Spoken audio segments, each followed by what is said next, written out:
Game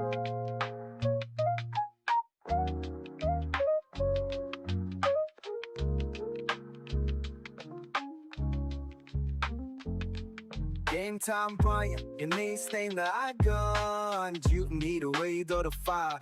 Lady with hammer stills gunned in the living room. Just a mailbag full, delivering letters. Now I'm dropping that fuel from the 9 to 5 to the Cowboys grind. Turn my voice into a platform. Game time, Brian. Every snap, every play, break it all down. Blue and silver pride, yeah, I rep this town. From the news to the rumors, every hot debate. If it's Cowboys talk, man, I'm never late. They say America's team, yeah, the name holds weight. 5 rings deep, and we still chase 8. No matter win or lose, I stay locked in. Every game day is game time again. Game time, Brian, put the star in the sky. Talking about the boys till the day I die. From the mail route grind to the YouTube fame. Now the whole world knows my name. Tune in, lock in, yeah, we going live. Cowboys Nation, yeah, we ride or die. Opinions fly, but the passion stays. Every day's game time. Press play. Dak takes the snap, Micah on the chase. Talking O-line, defense, who's making the plays? Trades, rumors, draft picks too. If it's Cowboys news, then you know I come through. No network scripts, just a fan with a voice doing this.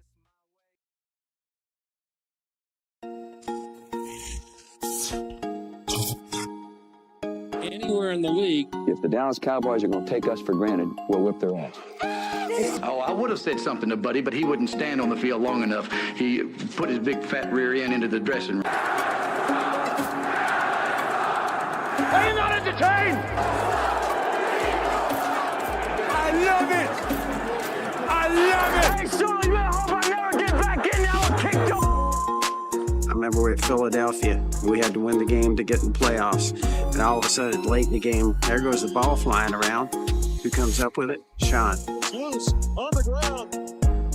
Snoopman, big pile up for it. Picked up by the Redskins. Sean Taylor up to the races. He had a knack for just big plays. Is the NFC Least becoming a beast? Boom shakalaka! All right, I want a good clean fight. I want a comfy pair of shoes. And I want a nice ham sandwich. Not too fatty. You got that? Let's get it on. Wow, Primetime Studios has stepped up big time. Look at that. I ask and yet I receive. Good evening, everybody. I hope everybody is having a good hump day. Me and my partner are ready to roll. Primetime Phil, how are you, my man? Yeah, I was just watching it. So when you see my head turn, I was watching the thing and how it broadcast. Not bad for a couple of hours. How did it sound? Good? Everything was good? Everything good level and everything. So, I mean, I shrunk it down there to hopefully surpass those copyrights, and I did it over it and did a bunch of stuff, put phrases together. Yeah, just everything. So I could just try to make it work, man. Hopefully that works for a little bit until we can get something better. Well, listen, I appreciated it. He's the man. He's the myth. He's the legend. I appreciate that, my man. Listen, we sit here. I want to say just real quickly, if people can send in clips of the trash talking in between, because it was extremely hard to find anything Washington, Giants, that kind of thing, because you saw in the beginning that kind of phase, and I was like, well, I need to kind of bring those guys in real quickly, and it just wasn't a whole lot. So it's if anybody goes, send us some clips and stuff, So anyways, continue. Now, yeah, we are less than 3 weeks away from the start of training camp for all teams. That's nice. Under a month. And, it's very, very... I could throw it over those mountains, Clemente. It's very, I don't know, but it's like the...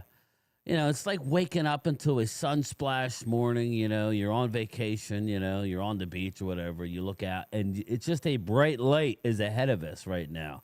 And again, this is the season of optimism. It is. And I don't know. Again, I'm optimistic, but as far as a Cowboys but realistic fan, realistic at the same time. Yeah, still, as a Cowboy fan, I like the future. I like the future. The future looks bright, right? But we have a lot of questions, people.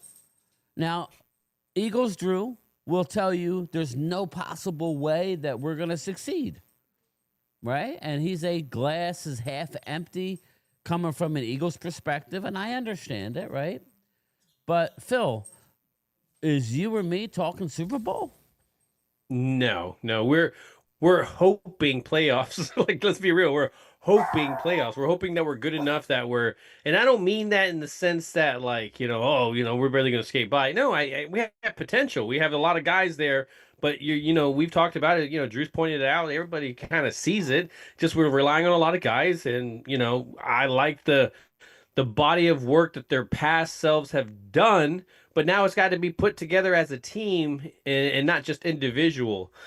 So when you hear Sam Williams talk on the side, yeah, you get hyped up. He's like, I don't care who's coaching, I'm gonna be doing my shit like that. That's great, but you got to back it up. You still got to do it, and that's the part that we're talking about. We all ready for this whole Sam Williams kneeling thing last year, and then boom, injuries happen. That's a whole different plan. Now, to me, you're kind of resetting from where you were last year.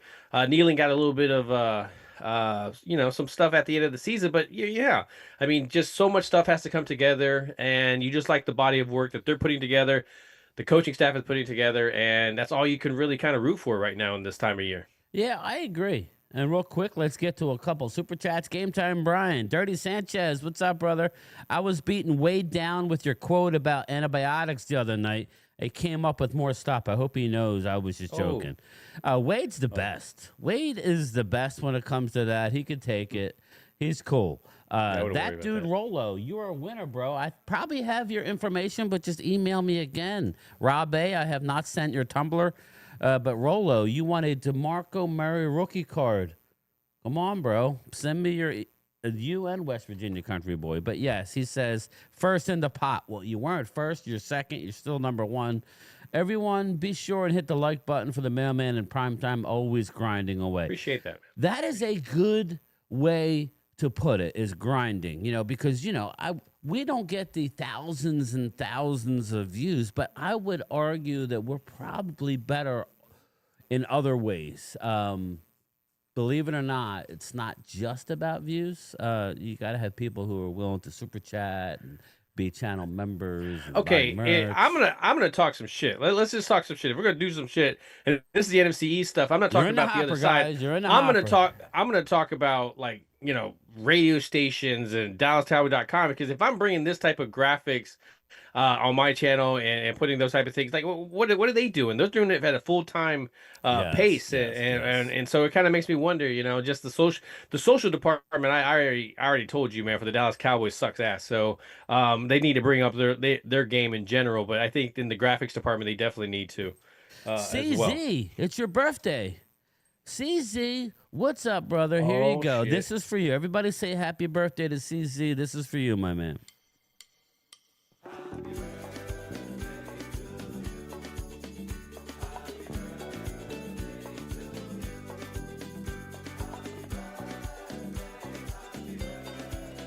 Happy birthday to you. Happy birthday, CZ.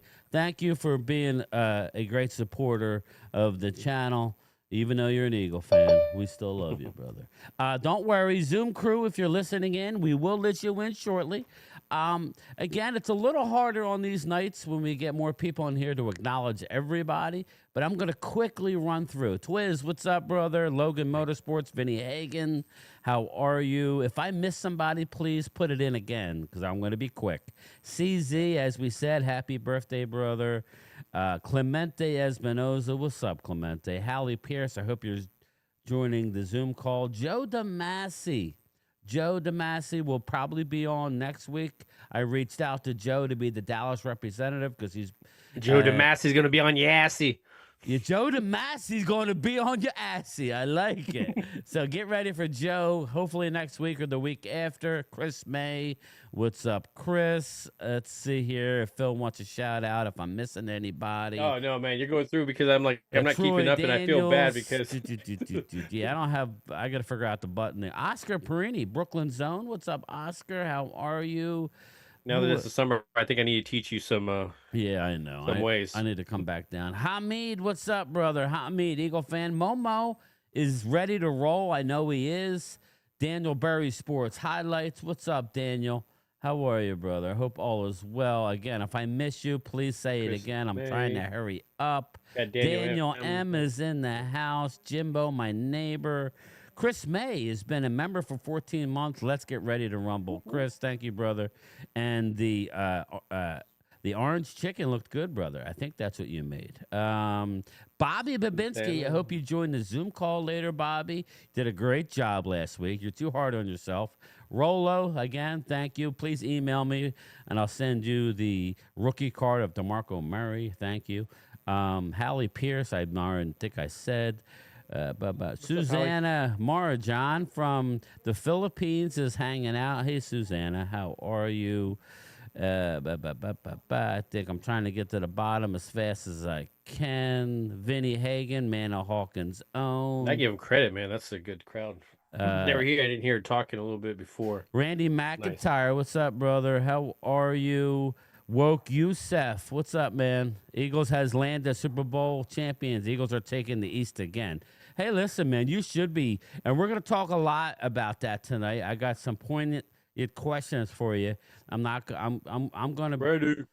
to come, strong and Rob a little bit, and it's not just about hopes and dreams. We got it. Like, give me hard evidence. But what's up, Rolando Rodriguez? Again, I'm going to go right to the bottom. Rolando Rodriguez, primetime and game time. What's up from Texas? Cheers, go Cowboys. Flip Shelton. All right, we made it to the bottom. If I missed, just spam it again. Again, primetime Phil's channels pinned at the top. Do it. Do it now. Do it. Do it now. Do it. Get to the page and subscribe. Drew, I reached out to Drew. Drew's working tonight. He may join a little later. Thanks, Drew. Thanks, brother. Just got off work, made it. JD 1965. You know what you need to queue up? Every time you hear Drew, you need to queue up that like the hater club from I gotta get better. And Dave Chappelle. Phil, what I gotta do is hate, delete some stuff. I gotta delete some stuff, so I have just a couple buttons to hit. I got too much going on here. It takes me too long to get to it. By the time I get to it, it's kind of lost its luster. Rob A, what's up? What's up? But anyway, all right. I guess that's it. We will introduce. I don't know that Jesse. Everybody say a prayer for Jesse. His wife is in the hospital. So I don't know, but that sucks. Okay. Well, we're gonna bring in first time as a member of this show representing the Dallas Cowboys. Yes, none other than Troy Daniels. Troy Daniels is joining now, and we will talk to Troy first. Troy is in the house, I think. Let's see. There we go. There he is. The doorbell. There Troy it is. Daniels is in the house. So, again, I did reach out.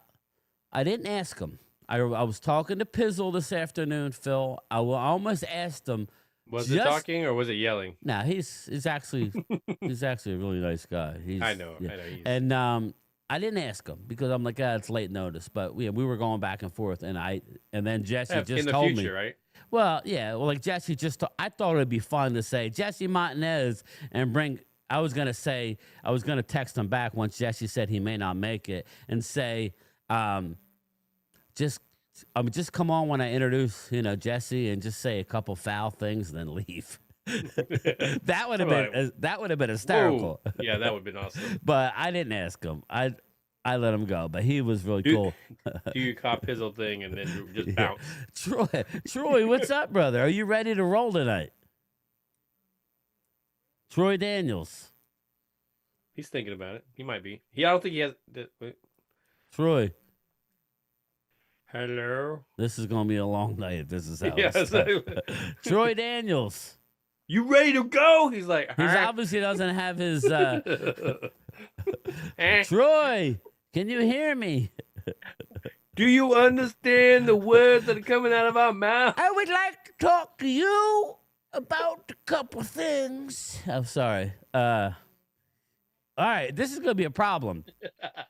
Troy, we cannot hear you, Troy. Somebody text Troy that he's out to lunch. All right, we're gonna let the next one in. Next. Well, we're gonna let Momo hang because once Momo starts talking, Momo don't shut up. Yeah. We're gonna let Rob A in representing the Philadelphia Eagles.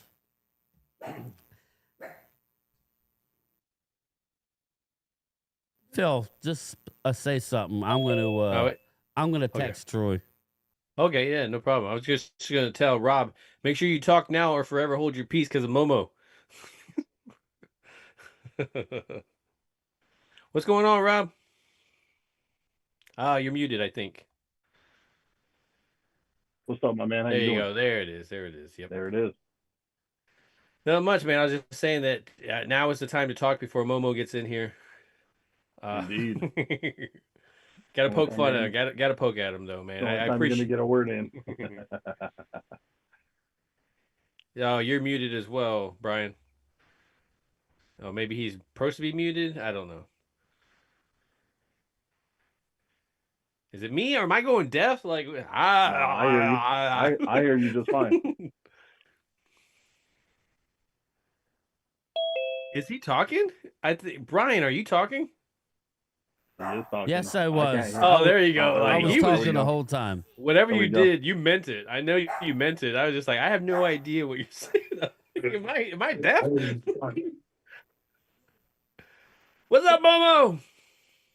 I had to poke at you, man. I had to poke at you before you come on. Momo, are you talking? Yes, I am. I'm going to talk. I'm messing with you, man. All right. No, it's all good. It's all good. All right, let's get into it because this is starting out rough here. Phil, do you got anything to go at these guys with real quick? No, I was just seeing how they were doing. How's the week treating them? How are you feeling leading up to camp? Not in the sense of, football operations, but at least yourself. Hopefully all mental health is good. I guess so. No, okay. All right. Okay, I mean, I'm fine. I just, so, like I said in my 3 minutes ago, I just don't believe training camp is the same, and we've been brainwashed to believe that training camp is important with the players not even in shape. Yeah. What do you think about that, Rob? Yeah, man. That's just a lack of discipline right there. I think you got to go in camp in shape. Being a football player isn't just a part-time thing. You got to stay in shape. You got to have that kind of mentality, like Terrell Owens kind of thing, where you're just always in shape. So kind of disappointing to see like Debo and other players going into camp out of shape. That's just lack of discipline right there. Well, yeah, go ahead. I gotta go answer the door. Because here's the question people don't understand. I play high school football. There's a thing called shape, and there's football shape.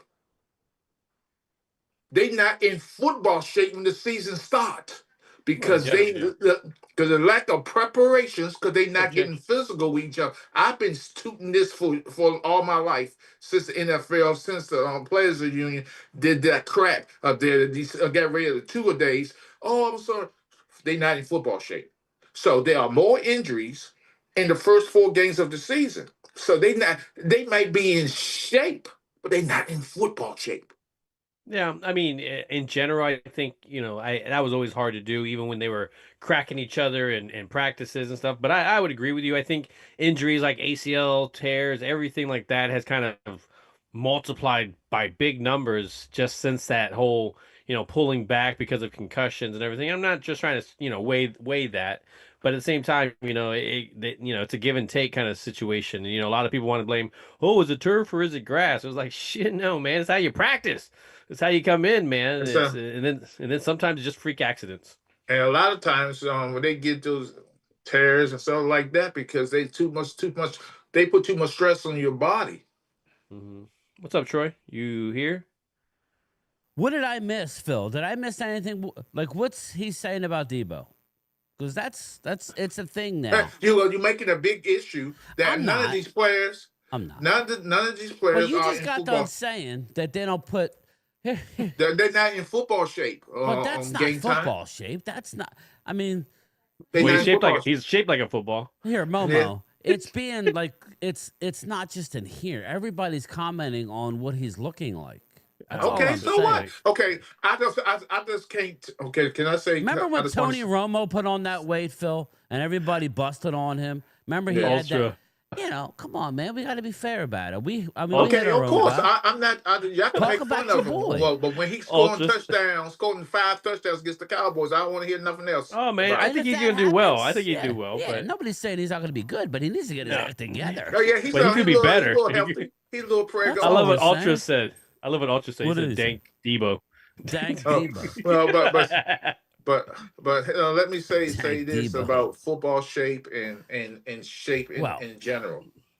In general, there's this we got to stop this thing that the NFL had brainwashed to believe that training camp and the combine means something. It doesn't. Not anymore. Well, I agree. I wouldn't. I'm gonna get Rob's opinion. I wouldn't say, or Troy Daniels. First thing. Hey, Troy, can you hear us? Hello. Yeah, we can't hear you. He can hear us at least. Yeah, Troy. We just can't hear There's you. something going on with your microphone, brother. You have it muted. There must be a setting on the headset that you're muted, my man. No, that anyway, makes sense. again, I don't.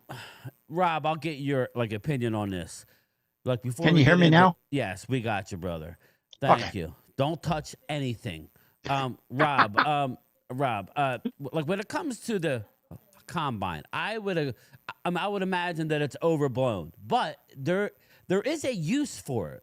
There is a lot of things, and Phil, you could chime in after Rob. I mean, there are a lot of things that you could take from the combine. Is there? Momo's poo-poo and everything. Everything sucks. Rob, please tell me that there's a redeeming quality from the combine, please.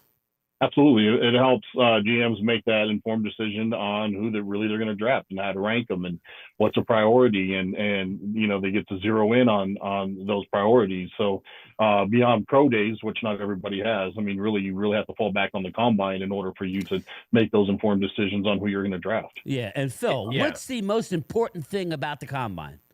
Oh man, yeah, I was gonna go into different things. I could go into each position. What, like when a lineman does a bunch of bench press, that means this.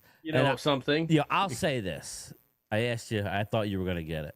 No. I had my own point. The most important thing with the combine is that you get to get the medical testing. Okay, these guys would glow in the dark if you brought them in and had to do a whole gamut of tests. Right?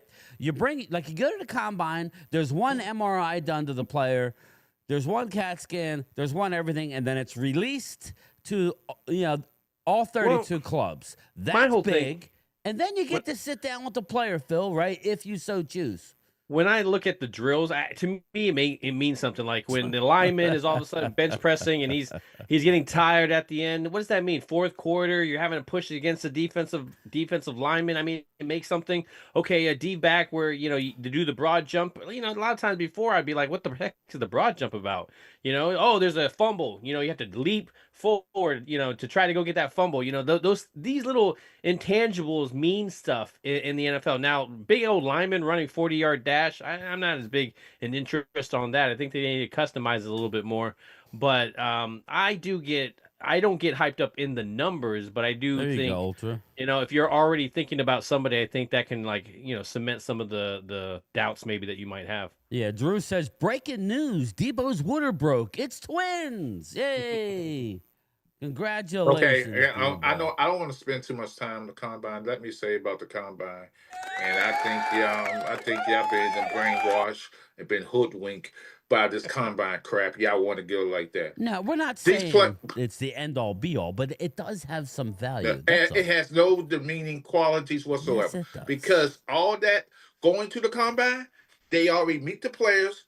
They meet the players before they even get to the combine. They got scouts who's watching them ever since they was high school before they get to college and like that. And they have off-season workout with these players and sit down and have the medical history of them, stuff like that. The combine is a glorified track meet.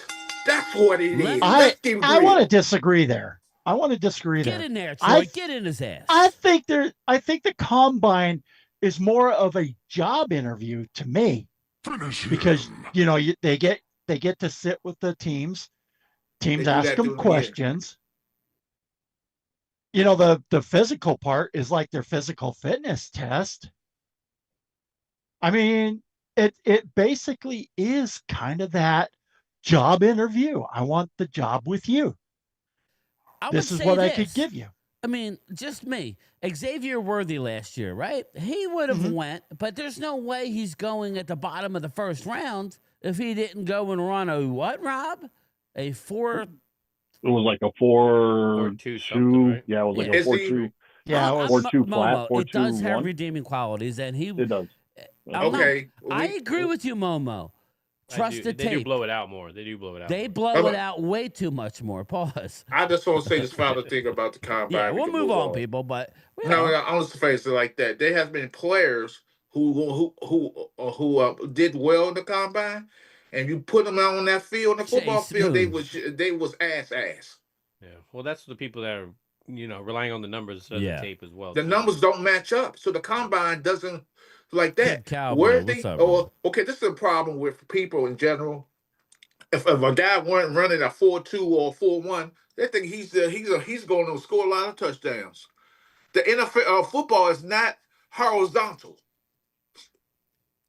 Chris May says 100%, Troy. You got some fans, Troy. Of course. But I go back to that now. Granted, yeah, I kind of agree with you there, Momo. But if you look at it, the actual evaluation takes place after the draft in training camp. Agree with you. So that is where they need to, if the team has really done their homework on the player, and Lord forbid anything happens between then and game 1 of the season. They've got to put it all out during training camp.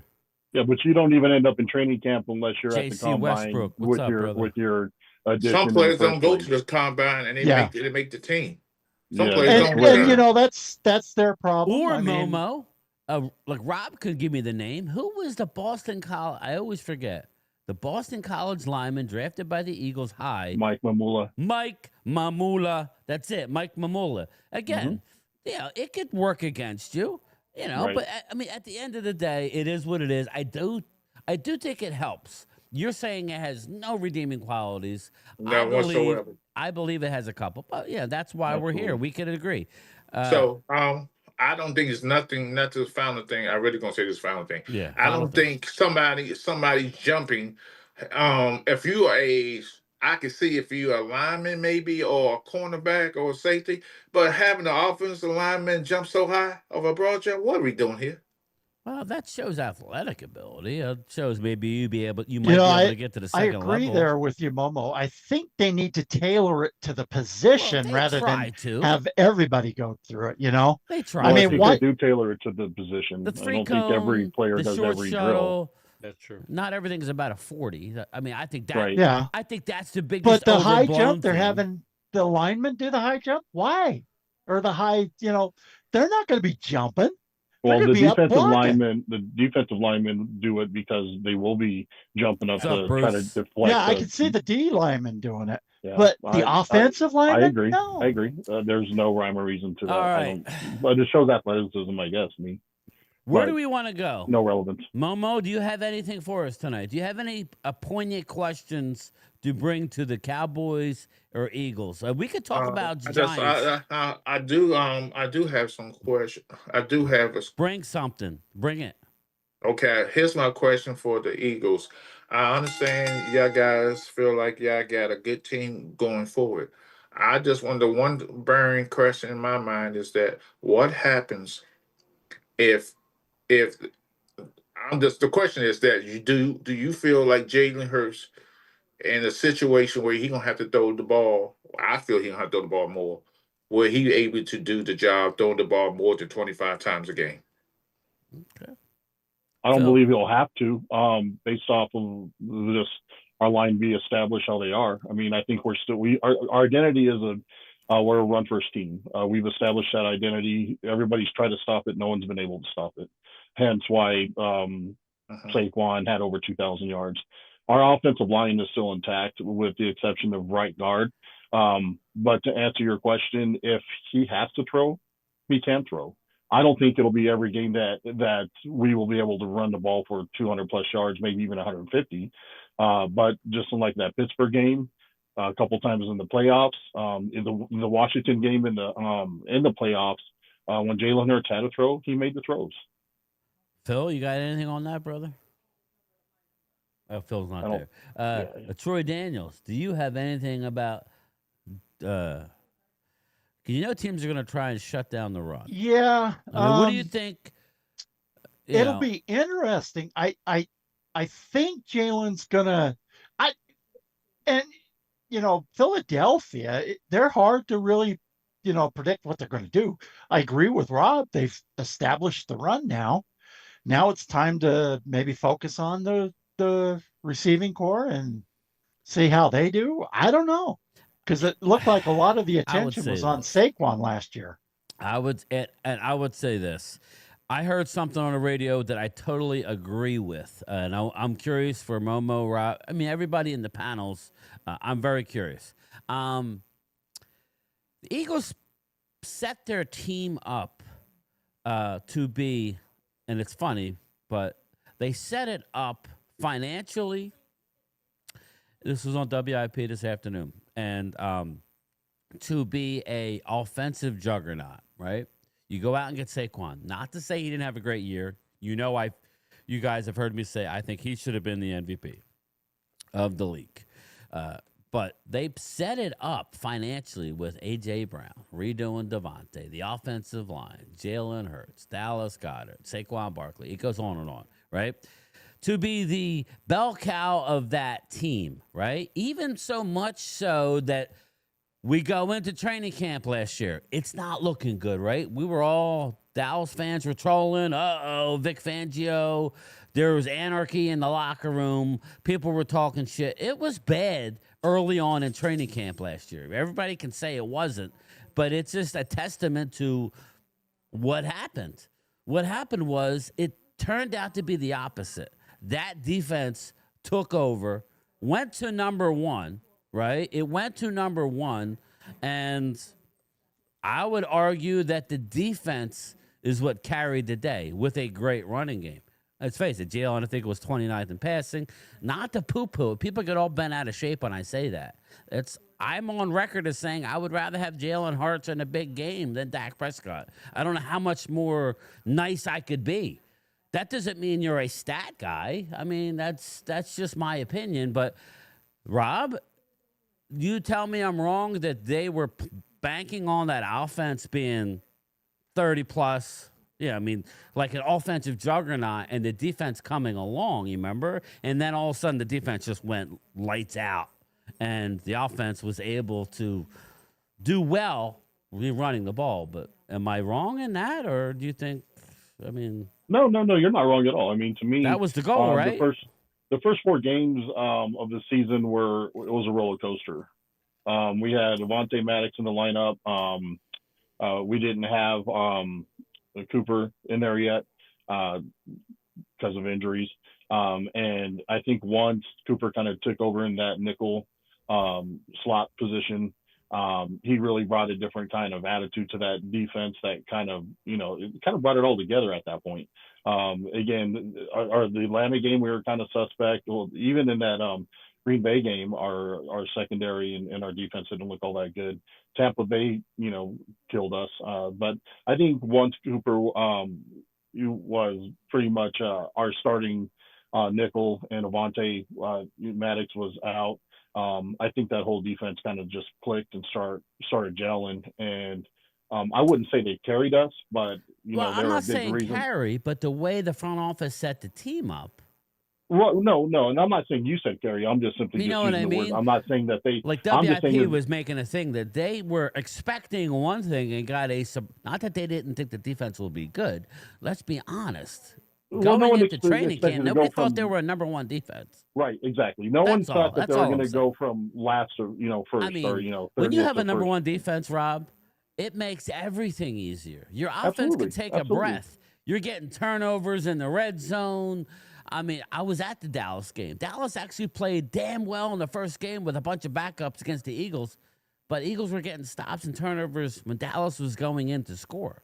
You know, Right. it was just like, you know, when you're doing that, it's impressive. So that's all. I just think that Momo, you have anything to add that the Eagles were set up to be offense first, and then lo and behold, Vic Fangio just unleashed the beast. And I'm going. go ahead, I brother. just Get in there. believe. I just What's believe up, in Rock? today's.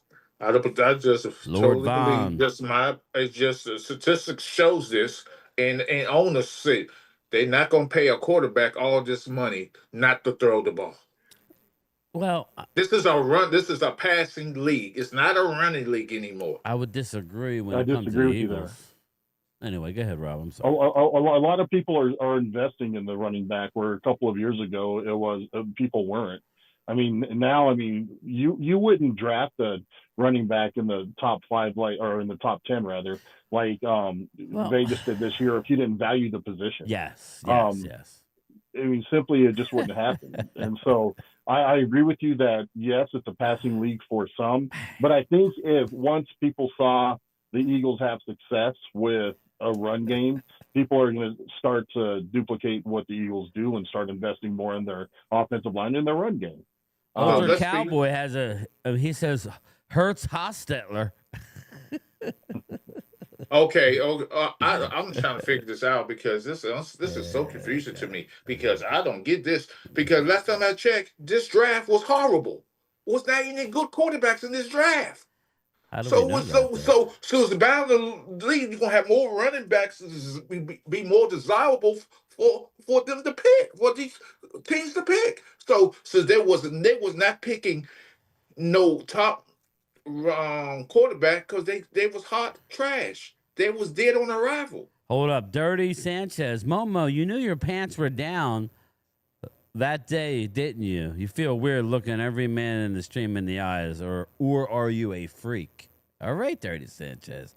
Yeah, Okay. YouTube guidelines. I have to read it. So YouTube guidelines. Thank you for the super chat. It's all fun. It's all fun. Oh They yeah, love I'll pay Momo. that. I'll They pay that love garbage. No Momo in mind. here. They love him. Yeah, they must love me too because you want to talk about my ass. What's going on with that? But that's another story for another day, I guess. Listen, just take it as a compliment. Mark Holmes. Oh yeah, is going all the way it's to the pretty, bank ain't it, with it. Sanchez? It's pretty. Phil, ain't you're it? back, It's brother. I was asking you a question, but I didn't look at the Zoom screen. I looked over it. I was looking at a damn blanket. Like what we were talking about, and I need you to just your opinion as an ex quarterback and at the highest level, in the college level. The Eagles were set up. Yeah, the money was on the offensive side of the ball going into last year. No. And they were set up. They were offensive heavy, and you go out and get Saquon. Everybody thought that they were going to lose A.J. Brown because A.J. Brown, you get a little upset when you give Devontae money, or they turned around and paid him. You paid all your offensive linemen. You brought in Mekhi Becton last year. You re-signed Jordan Mailata. It goes on and on. They were set up offensively. And then their defense just goes out and balls out, okay? Particular defensive tackle, let's be real. I think Jalen Carter kind of busted it open, and we all saw wasn't really a surprise, honestly, but he just did it while people were double teaming him, and so he was making a big difference, and then those other guys were taking advantage. So I mean, that defense definitely stepped up, and it I think it kind of reminded me a little bit of Carolina, and I'm not trying to take away from anybody in that sense, but I remember where Carolina had Josh Norman and everything, and everybody's talking about him, and really that defensive line was really kind of dominating at that time. And so it kind of really elevated him. And I think Prince of Mikamura was another one earlier. Before that was just that defensive line was just amazing. And he was a cornerback that kind of benefited from that. And I think everybody benefited from I kind of, when jumping back a couple of things before I left, I just think those teams that tend to win Super Bowls, they have a complete team, and not totally complete, but when it matters, they're able to do the passing, they're able to do the running, they're able to do the defense. Maybe the special teams is kind of one of those up in the air type of things, but they can't be terrible at special teams. It just, to me, when you're a complete team, when you look back at even that Kansas City and stuff, yeah, you think of Mahomes, but these running backs, Pacheco was doing his thing like a little kid running for the first time, like with shoes on. You're like, Lord hey, check those Vaughn, we'll shoes, get to that, brother. So I just think it's a complete game, and that's why I have to give credit to those teams that took value to that. Where the Dallas Cowboys, man, we've been missing that for a while now, on both sides of the ball. They just didn't take it seriously, and I think that's it showed there for a while. Well, we got a super chat here. Dirty Sanchez says, yes, Momo. It's all fun. Don't take offense. Okay. Thank you, Dirty Sanchez. Lord Vaughn, Brian, are you giving a Dak a pass this year if he does nothing again like Mark will? Again, Lord Vaughn, thank you for the comment. No. Our theme, I'm working on T-shirts. No more excuses. Phil, are we giving Dak a pass? I mean... No, I just, even if the offense doesn't get going or any of that stuff, it's just, to me, you have another weapon, you got a better offensive line. It's not great or anything like that, but guess what? You're getting paid close to $60 million. It doesn't need to be, and you need to be. And yeah, I know there was years ago where the MVP possibility, but that was then. This is now. Like, it doesn't mean shit to me. It's just, and obviously going into the regular season, oh, that's great. Everybody's connecting. But again, we're going to only judge him by a possible playoff appearance. And if he does, what the hell is he going to do there? Yeah. Troy, anything to add to what Phil's saying regarding Dak? Are you giving Dak a pass? What's your expectation for Dak Prescott? Now that he's got George Pickens, Jaden Blue, number one offensive lineman again. Okay, high. This isn't this isn't this isn't a really like second round talent who was drafted at the bottom of the first round with 7 college games. This is basically a 3-year starter. I don't know. Did Booker play 4 years or 3 years? He's a beast in college. This is a different animal. So are we giving Dak a pass? And then I'll get to the Rob and then Momo. Are we giving Dak a pass? No. I think because you're about the nicest person and the most forgiving person. What's your expectation? Because I've had it. I love Dak. I'm rooting for Dak, but it's time. Now is the time. No more excuses. He's had 9 years now. I think this is year 10. Well, it's year 10. He's missed almost 2 years in injury. So if you're honest, he's had a good 7.5 to 8 years. He's won 2 playoff games.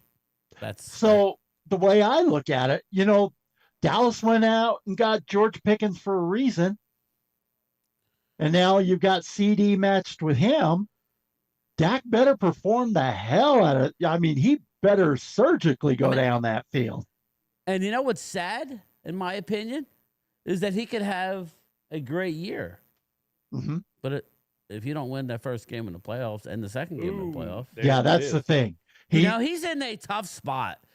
The weight of the world, because you have to come out looking good, and then you have to continue to be good. That's asking a lot for anybody, but welcome to the NFL. Exactly. I mean, and it's a weird thing. It seems like we get 2 different Daks from the regular season to the playoffs. That's why I think.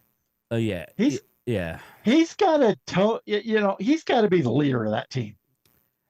Well, if he can't do it, then I made a comparison, Troy, to my 76ers.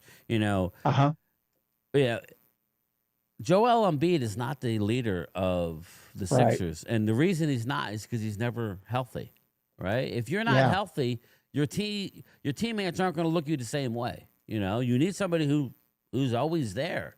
So I would say Tyrese Maxey is the leader of the 76ers. He's the one that called out Embiid to be more accountable and be more present when he's not on the court, not go and take off. So to bring it back, I don't know. I think Dak is the leader, right? I do think he's the leader, but okay. Remember back in the day, Troy Aikman. I remember because and Emmitt Smith, but they weren't the leader. It was Michael Dan Irvin. Yep. And I think that's what we got to see from CeeDee Lamb more. What's up, Xavier? How are you, brother? Billy D, what's up? Elena Walker. Yeah. He has got to be the one, what's up, Mark like Hudson? Michael Irvin did. He's wearing 88 for a reason. That number is more of a captain number than any other number on that team. Yeah. If you're wearing I don't 88, think CD's that guy to be a leader. So yeah, and that's what's weird. that's the problem. Who are we going to Momo get? looking in? Momo looking outside, looking in. What's up with Dak?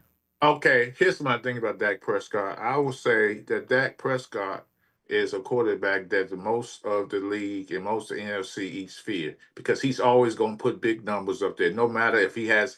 I will say that Dak Prescott is what I will. Who can I compare him to? I will call him to Peyton Manning. Wow, he's a good because Yeah. Here's the reason why.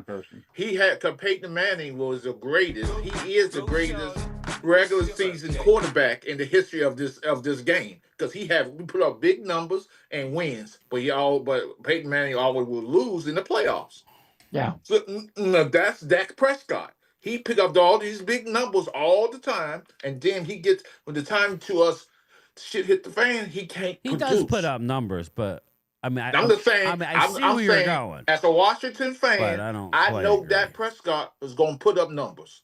He's going to throw 300, 400 yards and 4 or 5 touchdowns in the game. He has always done this. He's going to throw 30 touchdowns at least if he's healthy this year. I think. Yes. So he's going to do that. So if anybody says he's not, it's healthy. not where the regular season.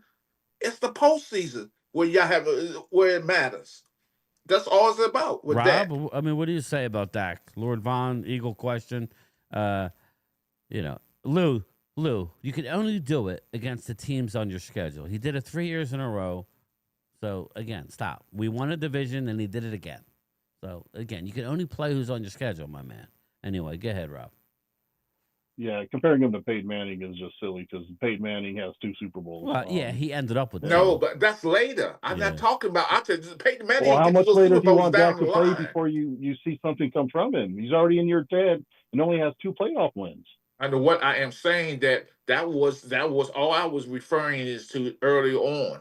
That's what Peyton Manning did. He wasn't winning in playoffs. Phil, postseason. When did Peyton Manning start winning? How many years into his career, Phil? Do we know? Well, I mean, he won playoff games, but to win the big one, I mean, it wasn't really until I think year 8. So year 8, I want to say. Yeah, year 7 or year 8. And let's it was year be 8, honest. But he had success in the playoffs. He had some. Yeah, he just couldn't get over the top. Yeah, he would always lose to Brady. So it wasn't like he was. I mean, and there's no shame. Just like I say with us losing the Super Bowl against KC and even the one against New England, there's no shame to lose against a Tom Brady. No shame. I would agree. No shame. No shame in that because these guys are legends. But when you get bounced in the first round by Jordan Love with his first year of starting, that's a problem. That's a problem. And I'm not saying it's all on Dak as far as that Green Bay game, but a lot of it was on Dak. You have to go out early and get that momentum. And when you go out there and you're throwing pick sixes, and then you throw another one deep in the red zone, as far as the other interception, I mean, and you look scared out there, and CD's dropping passes, and they're arguing. I mean, there's no leadership there. Yeah, it goes bad quick. Ultra Cowboy with the super chat. Dak plays like Brady versus the Eagles. 36.7 points a game. The one thing about Dak, like you got against like Lou Branch against 2. Well, every time, he's averaging over 36 points against the Eagles per Ultra. I haven't vetted that, but he's normally pretty good. So, again, Eagles have been relatively good, right? So this is where the role reversal, right? Back in the 90s, it was like Eagles were beating Dallas, and Dallas would go on to win a Super Bowl. And we would always say, Dallas fans would say, "Oh, Eagles, you've won your Super Bowl," and it was frustrating. Exactly. Now it's the other way around. Now I'm not like that, but there are a lot of Cowboy fans who are just tired of hearing it, and I'm sure they are. So thanks, Ultra. I just simply think Dak is not him. He's not the guy. He's not gonna. I don't think he's ever gonna win a Super Bowl. My comparison to him would be more of a Kirk Cousins. I think that's a fair comparison. Who has good numbers. I think a lot of his numbers are also I won't say a lot, but I'll say some of his stats are padded from him coming garbage yards, garbage touchdowns. Tell Dak he can hold these towards the jigger. You know, so I just think Dak's just not the guy. I don't think he'll ever win a Super Bowl in Dallas or anywhere. I just don't think he has Rob, what I it think takes. in order for Dak to win a Super Bowl, in my opinion, he's going to need a running game. I think he can do it. I think people, I don't think they do, but I think Eagle fans lose sight of the fact exactly what a Saquon Barkley and that running game did, and that offensive line. I think that is enormous. But didn't he have a running game in the Yes. when you had Pollard and Zeke It last was year never before the he left? offensive line that you guys had. We always seemed to struggle. And listen, it seemed like we always struggled in short yardage, even when Zeke came into the league. I mean, it was never dominant. We never had a upper echelon offensive line. It was mid, even under Dak. Maybe 1 year we had a good chance and we won a playoff game and then lost. Again. I'm not making excuses for Dak, but we never had that type of running game. I would disagree. I don't disagree with that, but I'm You not know even what I talking mean about by that type of running game. Right. Yeah, when no, everybody in the field knows what you're going to do and you still pop one for 65, you bring a guy in the box and you still block it up and bust it. And that happened half a dozen times last year for the Eagles. I don't know. Well, this is the thing is that everybody, Mark is just notorious for saying, well, let Dak have the team that Jalen has. And I get it. We have a stacked team. Good offensive line, good defensive line, number one defense, the whole 9 yards. And we would win a Super Bowl. Well, shit, it ain't even about Super Bowls. Can Dak at least win some more playoff games? Yeah. I mean, you had enough on your team. Even Joe Burrow, right? Right. You remember Joe Burrow a couple years ago? Going to the Super Bowl. You remember he went to the Super Bowl with fucking no offensive line. Right. Sometimes you got to do it. Is that I'm not saying Dak go win it all, but shit, give me more than, if you're the highest paid player, give me more than 2 playoff wins in 9 years. But also in that game against Green Bay, we also got to realize I never put the all. I can't. Dak was horrible in the game because him and CD wasn't on page for whatever reason.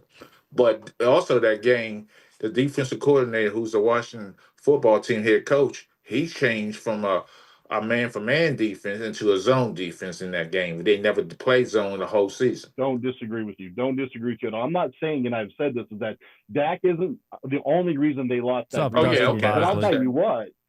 I think he is the reason they lost their San Francisco playoff game. Oh, yeah, no question. No question Phil, about that. I would say, and I want to hear from Phil, those are the 2 games that stick in our craw. I don't have a problem with anything that Dak has done other than those 2 close games. Am I wrong that your quarterback needs to pull out some of these games, Phil? Can I respond to that chat real quick before you answer, Phil? Because Vinny just said, Rob, money doesn't equal wins. But you know what money does equal, Vinny? Expectations. Thank you. When you're the highest paid player, the expectations. Absolutely. It ain't about being a 4th round draft pick anymore. It ain't about all that. It's about expectations. Dak could never rush for 70 yards in a Super Bowl. Well, no, I agree with that. Let me. I just want to say something real quick for Phil gets chime in. Expectation is the worst thing for any player in any sport. Now your hands get a little sweaty. You get a lot of pressure on you, and then you can't live up to the expectation. Now you feel like you got to be a little more. You got to do a little more, and sometimes you got expectations that what killed Dak in that Green Bay game because he felt like he had to do a little bit more. And that's what pisses me off about them. Even Mark now making excuses about he made a video earlier about Micah. Oh, well, it's about win percentage and blah, blah, blah, this and blah, blah, blah, that. The whole defense didn't play well. Well, the whole defense isn't about to make $45 million a year. You are. So you got to step your damn game up. If you have to be the force multiplier. If you're making that money, you take that contract, you have to elevate your team to be better.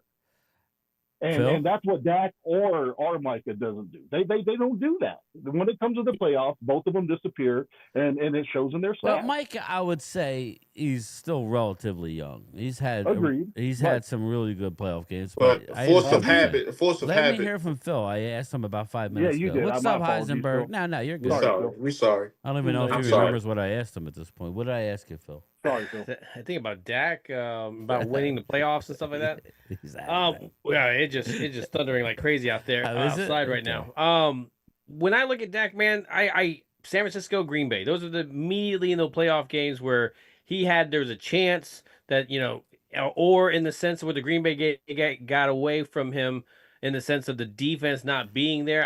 Bobby Babinski. Again, at some point we don't have a running game. There's things have not been together, but when it has been, yeah, that San Francisco game immediately he did nothing. It was all wrapped up in a bow for him to finally get over that hump in San Francisco, and what's up, man, Marcus? fell flat. That was him. And so there's definitely going against Jordan Love. That was easily your offense was clicking.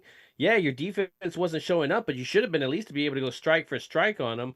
But again, in the beginning of the game, it was exactly what Dak was doing in those previous years, and that is his little problem is sometimes just getting going, just getting the offense going. It's like, sometimes guys, you need. how about you guys go outside and practice for a quarter, and then come inside and. Yeah, like I would ask you, I'm sure you dealt with this, Phil, where, you're in a game and you just need to make a play for your team, right? And, that's what we were talking about. Like, sometimes he just need your the running game is to done. make an unbelievable pass. Remember that Green Bay game? Remember where Dallas was a better team?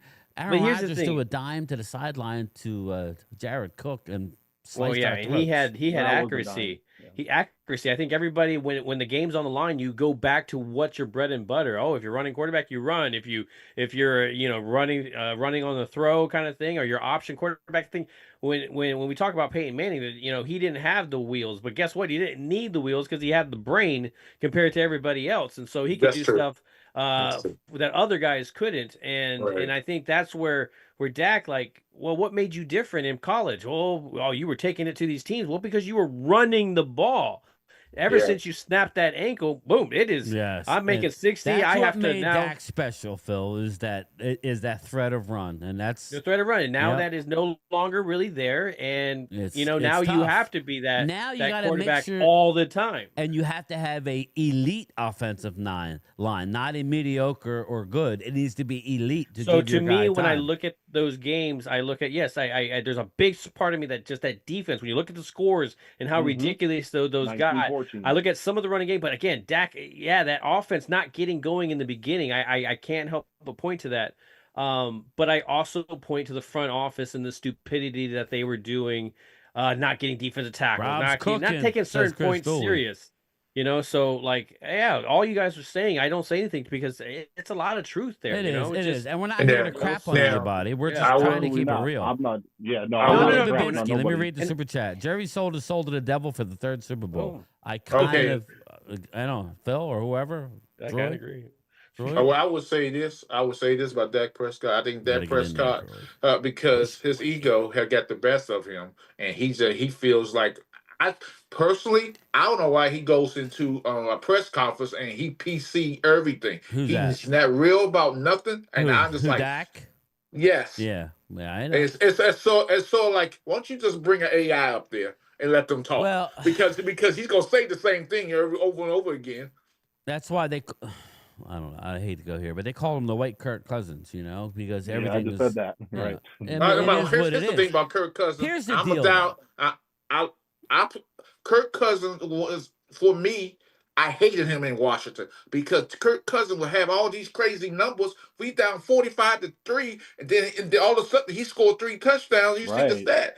You see these stats. I'm like, wait a minute, I didn't know he had 400 yards because the team playing soft like that. So I wanted him gone. Good luck, anybody get him. But I will say that this, now that you have Jaden Daniels, but I mean, he's I said it then. But I would say this real quick, he was the best and then thing we we can had change at the the time, subject. My thing is, as a Cowboy fan, I am rooting for Dak Prescott. The Good story. He's a good man, right? Is he perfect? No, nobody's perfect. His story with his mother, and it's an unbelievable story. He's come from nothing, and built what he's built. The only thing left to do is win playoff games and win a Super Bowl. And if he were to do that, that would be incredible. It would be awesome.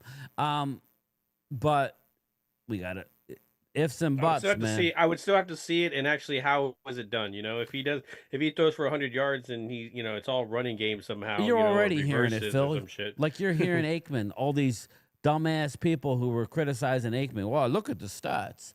Again, he never lost in the big game. I told the story where Aikman is puking in the locker room before the first Super Bowl. Nervous as hell. Yet what do? Come out, throw dime after dime after dime after dime. And, yeah, he had a running game. But, I'm just saying he stepped up. He didn't kill the team. Okay, you're down a touchdown, right? You're down a little bit. You don't throw a pick six. You keep them close, So, anyway, we'll get off of the Dak thing. Okay, hold on I'm rooting for Dak. I'm rooting for him. I just got to respond to my fellow Washington Commanders. My Washington team and Chris. I love Chris. I think you're a cool dude and stuff like that. You said that Kirk Cousins was on the shit of the team. He was good for us. No, he wasn't. He was always been awful. If he was on the shitty team, every team he has been on, they get rid of him because he doesn't put up numbers. He's not that great for a quarterback. Lost the Super Bowl, says Ultra. Actually, Momo, they don't get rid of him. He's one of the smartest men in the league because he maximizes his contract. Oh yeah, I get it. Washington paid him made crazy. a lot of money. We're frustrated, brother. We just said no more excuses, my man. I just don't believe he's this great quarterback. He's not, and that's why I compare him to Dak, is because again, it's the same thing where he can put up some good numbers regular season, but when it comes playoff time, the dude just disappears. Hey, Troy, do you have a question for the panel? Do you have something spicy that we could talk about? Sure. Let's go with Momo first. With this being Jaden's sophomore season, do you see the possibility of maybe a little bit of a slump? Because if you look at history, yes, the sophomore slump is very much a slump. Here's the problem with that sophomore slump, because for me, I look at the kid, this young man, as nothing rattles him. That's number one. Number two, he's just not one-dimensional. He's not going to run first. He's going to pass. My home team, my loyalty. I'm at Uptown Royalty. Now, have they put a college offense up there, so to speak? Yes, they have. He was a rookie. That make him comfortable in the pocket like that. So he's good. He's accurate with the throw. He knows how to read his first and second reads. He knows how to, if he doesn't have the first and second read, his third read, he might run or move out the pocket. He knows how to play football. Period. He's not going. The life is never too big the for him. bedpan mudslide. Okay, he's working right now, Ultra. So we never know. Sophomore slump is okay. If that's the case, I'm just gonna say this about sophomore. I'll say this. Go ahead. If y'all believe sophomore slump is real, so are we gonna say the Madden curse is real? I don't believe the Madden curse is real. I think it's just something that somebody says is real because people get hurt. Now everybody, okay? So we need to stop putting that on players. Or are you going to light him up? Because I believe Barkley's going to have maybe 12, maybe 1,500. I'll light him up. But bullshit. Sorry. It's not so much Jaden Daniels' fault, Momo. We're not, like, when we say sophomore slump, in my opinion, it's not about Jaden Daniels not being a good quarterback. Again, I was there at the draft telling her I was the one guy I didn't want to see you get, and last year was proof of it. He is a good quarterback. He's a very good quarterback. Okay, I'm surprised he didn't get us hurt anymore because he's light in the ass, but he's a durable guy. But the NFL, okay, and you saw that with C.J. Stroud, right, as Mark likes to say. They adjust, okay? Now, I don't know who the offensive coordinator is for Washington, so I'm not positive, but they're going to make him play differently. They will. Unless you have a Saquon Barkley in the backfield, right? Then it's, okay, now what? Now what are you going to do? You know what I mean? So it's like, I don't believe you have a Saquon. I don't believe your offensive line is any better than it was last year. I know you got Laramie Tunsil, but it's not, in my humble opinion. I don't believe that it's Jaden Daniels. That's just the nature of the NFL, locking your ass down in year 2, making you do something different. Anyway, go ahead. I think our run game is okay. Well, it has to be. It's going to have to be better this It's year. not going to be over the top better than on the top running teams in the league. Of course not. But I think we can establish the run. I think Jaden Daniels can. He's to throw over the football. How many teams blitzed them last year? And how many teams going to blitz them this year? They tried to rattle him. They're going to do the same again. They're going to try different looks. They're going to try but these defenses. He's going year to. 2 is different, though, when you get an off season. But, hey, listen, that's just an opinion. Phil, So you have I'm anything asking to say about that? Patrick Mahomes had different. His second year did he have So a now Super he's Bowl? but you say Patrick Mahomes stinks. I think he's the most overrated quarterback in the history of football. Phil, but that's my opinion. Phil, what's your thought, brother? You're muted. That's my thought. Yeah, he's very muted. I was gonna say I think Brady was the most overrated. That's what I was gonna say. But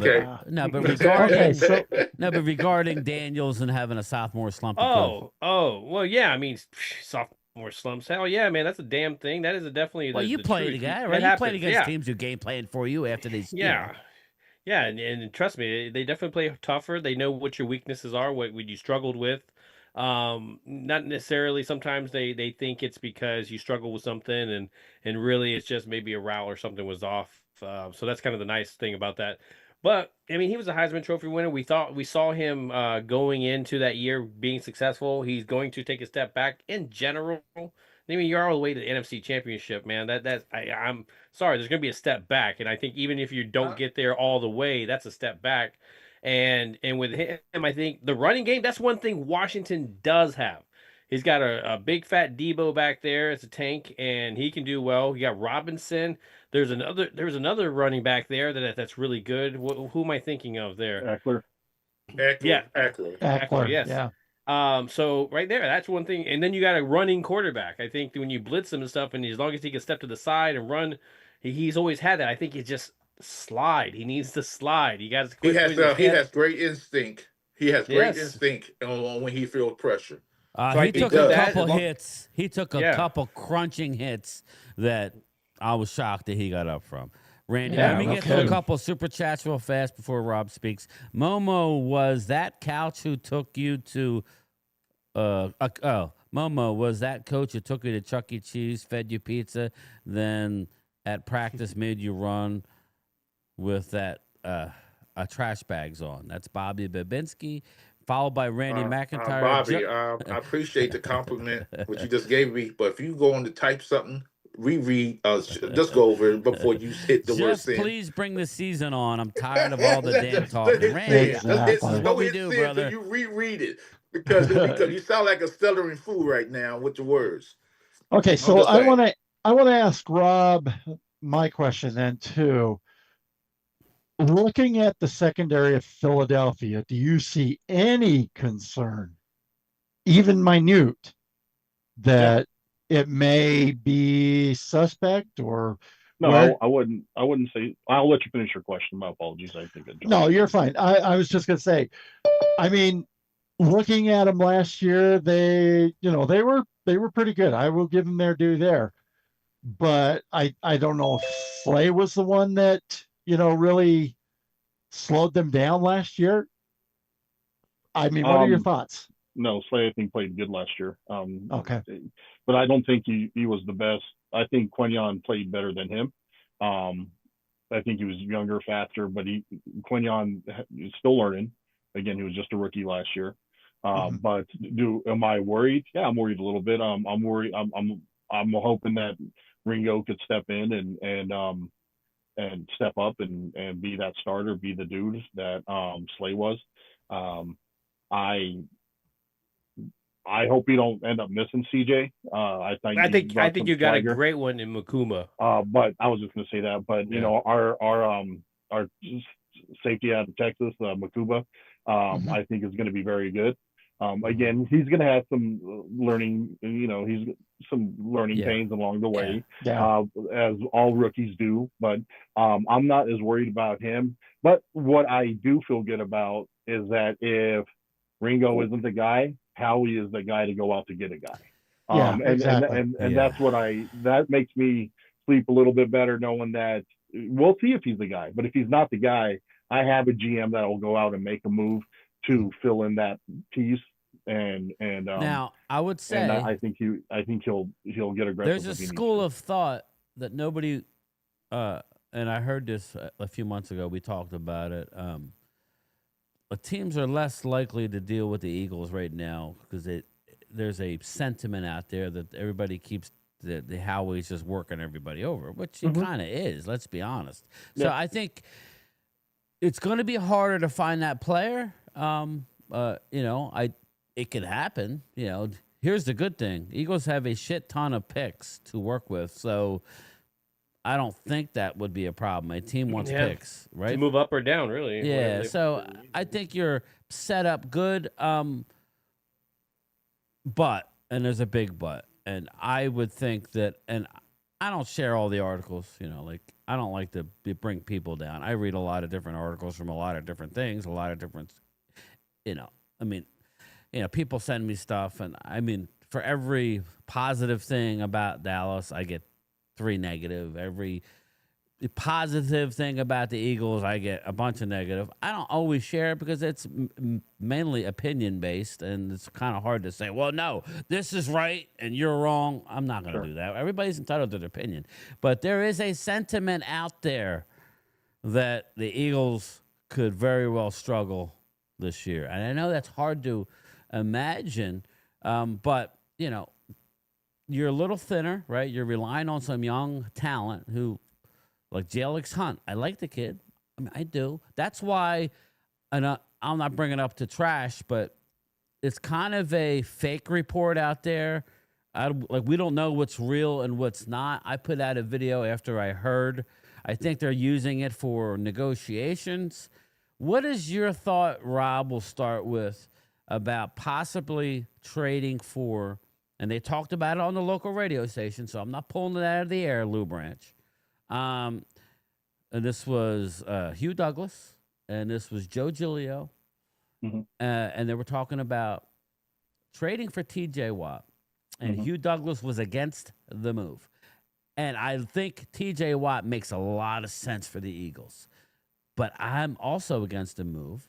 I was actually disappointed that Howie did the smart thing, in my opinion, and letting some higher priced talent go.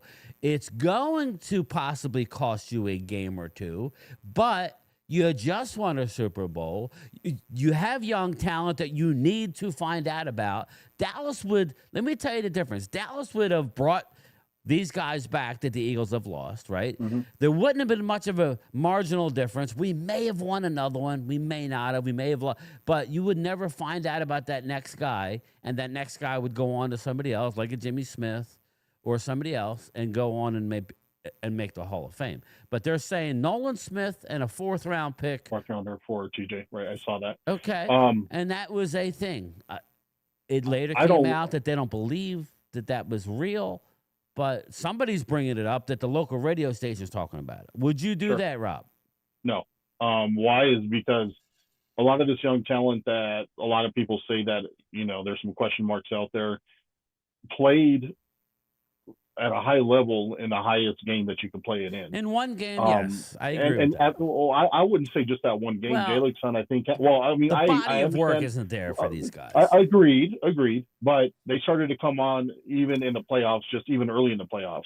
Nolan Smith had a sack in the Washington game in the playoffs. It is different though, Rob. When you don't have a Josh Sweat who's been there, done that, made Pro Bowls, that is getting the limelight, and then you slide in.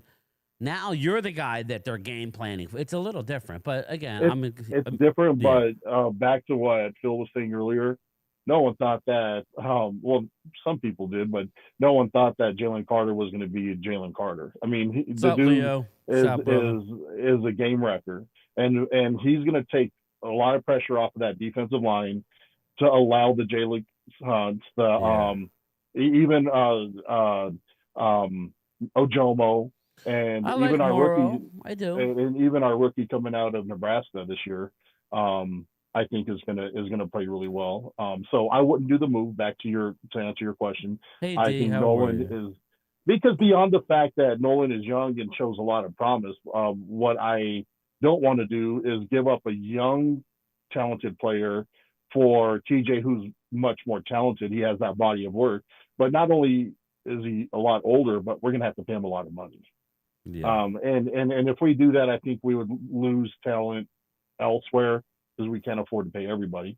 And next year with Jalen Carter's contract coming up, we're gonna Well, have that's to the back up thing, and bring and you got all truck. these void years, and you, you can only push now. I mean, it is going to get harder, guys. It is. You're not going to be able to go out and get the best guy out there. Yeah, you could technically do it, but it's not something that you want to do. Wow, Caleb Daniels, shout out, brother. $10 super chat. I'm making a list of players who were outstanding in college, but were average in the NFL. I have Michael Crabtree, Darren McFadden so far. Do you agree with those two? And who else would you add to the list? Primetime Phil, would you feel like you look like you're falling asleep? I need to get you engaged. Man, or you're just high as hell. That, one of the two. No. I'm listening to everybody. Everybody's had this conversation and stuff. No, I'm just Thanks, listening Caleb. to it. Those are two good ones. At least Michael. I like Crabtree Darren did have McFadden success. for Dallas, but he did not live up to it. Yeah, I mean, there's a lot of them. Albert Hainsworth, the Jamar. What was that quarterback for the Raiders? That gained all that. Jamarcus Russell. Bingo. Man. No. Yeah, that one to me is the ultimate disappointment because you wasted a first round pick on him, and then he became one of your offensive linemen by the end of it. It was just God. He got big and just did not take it serious. I was gonna say, I think you got to add Ryan Leaf to that list too. Hey guys. Hey Jesse, prayers to you. Yeah, thank you. We're up. She's home now. We got her home. Oh, good. It's good to hear. Yeah, as soon as I got to the hospital, they said, "Oh, you're getting discharged." I'm like, "Really?" That's good. That's not that I was upset. I was like, "Okay, let's go." Anyways, the one you guys I was thinking of is that who was that one player that he was supposedly dating a girl online and ended up being a guy? It was a prank. Oh no, you're talking Teo Mateus. Yeah, that one went broke. Yeah, that one went broke. Yeah, he's on. Well, actually, he didn't. He's an analyst now on NFL Network, so he's making some money. That was he's gainfully employed. So I mean, and he's actually not too bad. He's not too bad. Yeah, he's not too bad. I watched Netflix had the story about the whole situation with him, and it was really cool. The guy who was who catfished him, now he had a transformation. Now he's a so-called a woman now. And he tells the whole story. He told the whole story of what happened. And I always felt, I don't get off subject, but I always felt like he knew the girl wasn't a girl. And he just went along with it because people was getting all this money and all this sympathy. Who are we talking about? Mateo. Mateo. Oh, Manti. Oh, yeah. But I don't think he was a wash. I think he was too small for the position. It's a lot of money, Mark Hudson. Made him a wash. He's a wash because he was drafted high for him to not. Yep, that's what I remember when you mentioned high playing job. I remember him.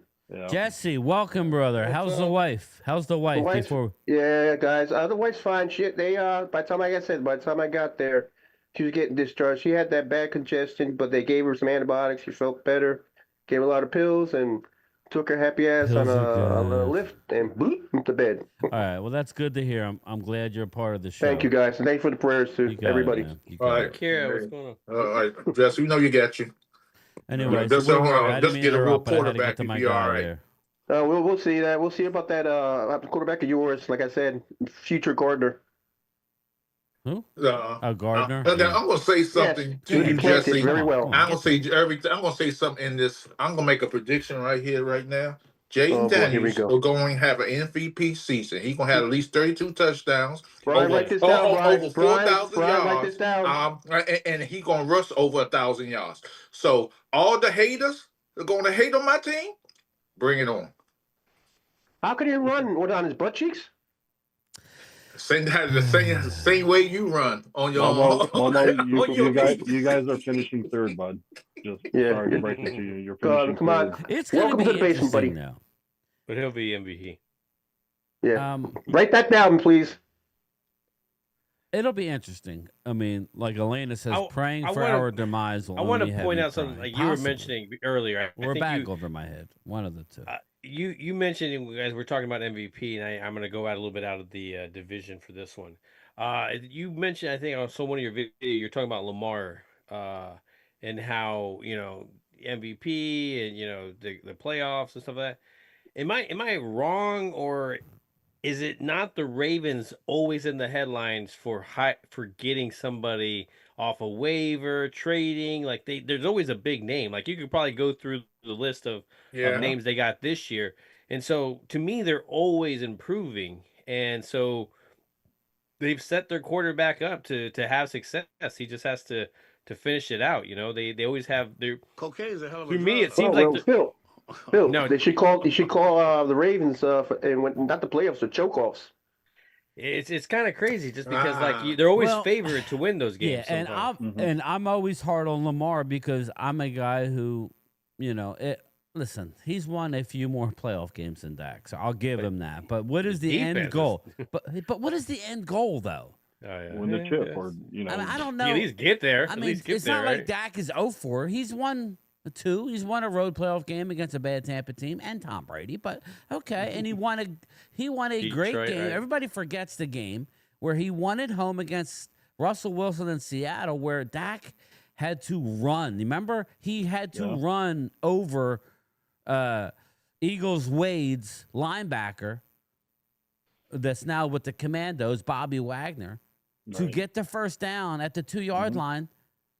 On fourth down, Dak ran the ball, and he trucked him. Yeah, that was a good win. Now, I would say that the Green Bay 2 years ago was not on Dak. Did he play good? No, we didn't make them punt. Okay, that's not like we didn't make them punt. So we got blown out. Dak probably wouldn't have been able to win the game. But those 2 Niner games, that's on you, Dak.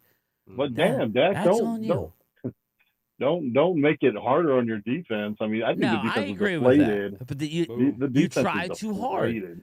This is what happens, people, in my opinion. When you get to the playoffs, your little flaws are exposed because you play against good football teams for the most part. Right. Your flaws are exposed. And what do you mean by flaws? Well, okay, your offensive line being mid or not even, and now all of a sudden that 3.5 second clock is down to 1.5 seconds, and you got to think fast. And teams are dropping, rushing 4 and dropping 7, and the holes aren't there, right? You can play zone. That's what they like to do against Dak, is play zone. That's why if Dallas is going to be successful, it's going to be because their offensive line can hold up and give him time. Then I think the other teams are in trouble. I don't care who you are, Momo. You could put up stats and move the ball in the NFL if you have time to throw. Of course. Even you the also best gotta of have a decent run game. Here's a question. Yeah, I agree with that. For you gain time in all Cowboy Nation, do you think Dak has overachieved? Overachieved? I think he's overachieved in life. No, I'm just talking about, has he overachieved as a quarterback? No, because no one expected him to be this good. No one expected him to be this good. So I've seen him. It seems like he has overachieved. So are you asking? No, he's underachieved. You can't be the highest paid player and overachieve. No, I'm talking about without the money, the contract, because the market demand that you pay him that money. That's not true. That's not true. Because there's been quarterbacks after him who still hasn't made as much as him. But I he know. would have got that by somebody else. They had 12 games winnings. The brother screwed us. He tried to feed it to CD. Thanks, Bobby. I would say this, Rob, real quick, and then you guys can take. I think he would have got the money by somebody else. There's no doubt in my mind somebody would have paid him. People were desperate for quarterbacks. You're right. I agree with you there, and that's why I have no. But Mark is poor Dak, blah blah blah. And I'm using Mark because Mark is the biggest defender. Doing poor Dak. And you guys don't do that. That's why I said Mark. But my point that I'm making though is that I have no sympathy for the man, even if I was a Cowboys fan, because if you know how the Joneses What's up, were, Stu and Vision? you decided to stay and resign a contract to stay put. You know damn well they're not going to go out there and give you the help that you want until now. And even now, there's still question marks. But Dak did this to himself. So, I don't want to hear from these Who was the highest fans paid out there. quarterback before Dak? Who was the But highest paid at quarterback? the same time, before Dak? Rob, at the same time, the man had 12 winning game seasons. So I don't know opinion of the guy, but 12 winning game seasons. Yeah, real quick, Stu Vision, Dak is underachieved as a player at his position. Exactly. Mark Hutchton, if the running game is good, Cowboys will be good. I think there's a lot to be said for that. So, again, I think their offensive line, I know I have people who disagree with me. I know it'll be better than it was last year. I don't know that the running game, I think it'll be more consistent. How much better, I don't know. So who was the quarterback that was the highest paid before Dak? Was it Burrow? I don't know, I thought it was but Sunshine. again, So Dak, because the mock, I just go by what the market says. Dak, If somebody's worth, if an average player is worth $40 million a year, you have to give what the market says. Josh No, I'm not Jerry disagreeing didn't want with to you pay him on the that market. money. I'm not disagreeing with you on the market, but what I'm saying though is you're an underachiever once you get the bag. He's an overachiever if you're a fourth rounder and you go out there you have some success. But all that goes out the window once you're the highest paid franchise quarterback. Josh Allen is actually making more money, but damn, win some more playoff games than two. Josh Allen is making more guaranteed money than Dak. Look at Purdy. You can't. There's no excuses to be a 2-win. Only 2 wins in 9 seasons in the playoffs. There's no excuse for that being the highest paid quarterback in the league. Yeah, well, he wasn't for most of the time. Just recently, he's the highest paid. Yeah, but I know his statistically, first contract it was like not his rookie, but I don't think he was ever the highest. He was upper. Statistically, Rob, Dak every time he gets hurt, he comes out and has a very good statistically season. I agree, Leo. Leo Bridges. Leo says he basically said, "Up your ass with this spot, Leo." Momo. He says the Commanders as a team overachieved last season. So the teams we beat and we won, the Chicago's, we wasn't supposed to beat them. Wasn't supposed to beat Tampa Bay. Okay, I'm just saying, wasn't supposed to be Atlanta in that game that came back. So I don't know. Maybe some teams get inspiration from their coach and push because they love their coach and they love being around each other. See, and that's why, to me, my opinion is Dak isn't a leader on that team, is because the players don't respect him because they know the same song and dance happens every damn year. I don't know about that. I'm not positive about that. I'm not positive because everybody you hear is like, man, what a leader. But I think they're holding their breath in the playoffs. They're waiting to see if that deal. I can't agree with Rob. There's nothing to wait and see. They know what they get in this guy in the playoffs. But they've seen him have really great moments in playoffs. He only has 2 wins, but I mean, like I said, moments don't cut it. They need W's. I can't agree with Rob. I'm not trying to disrespect you. I'm not poo-pooing. No, but I'm saying he went in on the road and beat. Anytime you win a road playoff game, he had almost a perfect. I think he had a 152 a quarterback rating. But wait a minute, Momo. Your team in 9 I get it, but it's not like he hasn't done it. That's all I'm saying. Well, he hasn't done it. I mean, he won 2 playoff wins. That is winning playoff games. I mean, it's not like they Jaden haven't. Daniels has 2 playoff wins, and he was a rookie. Okay, but that's okay. But we're all saying he's going to finish 3rd this year. So Okay, what does that but mean? He sucks all of a sudden? No. Okay, so the point that I'm making is this: is that the team is going to say that when the cameras are on them. Oh, Dak's great, blah blah blah. I don't think behind closed doors the digs of the world or even the Micahs of the world is like Dak's going to carry us to the promised land. They know what they get with him. They've been with him long enough to say this dude ain't it. There are not many quarterbacks who can get you to the promised land unless you have a complete team. Now, again, Dak has underachieved, but I don't know. I mean, I don't think Well, last year. okay. When I look at Dak, it's like I totally get what you're saying, keep but I getting on separate Dak. the I'm trying to fact. move away from Dak. Yeah, I know, but I separate it in the sense of the locker room. I mean, I've seen quarterbacks that, like Carson Palmer, for example, great quarterback. Was he anything in there? Like, that to me was an amazing quarterback. I thought I was such a Carson Palmer fan, even though I went to Oregon and everything. But again, there was just something that he just never really was able to do in the NFL, and so I kind of put it in that same if you don't like it. That same kind of situation, Well, I would say for this about any quarterback. A lot of times, a team will rally against the quarterback. They'll fight harder for their quarterback. And I don't think most of the Cowboys or anybody fight. If you're not confident in that quarterback, you're not going to play harder. You're just not. I don't think that's it though. That wasn't. I mean, to me, like when I look at the whole like Micah not stepping up in the playoffs, that defense stepped up for what it was when the injuries were there. The fact that he was still playing, he was still kicking ass. But it's not going to be enough. And I don't know if they truly really believe that they could make that playoffs last year. We all knew that it wasn't a thing, but they weren't going to say that out loud. And I think that's one of those situations where, yeah, of course you're going to say, oh, we're going to make the playoffs, we're going to make a push and everything. The leadership right there, I think that's, I really think that he is a leader.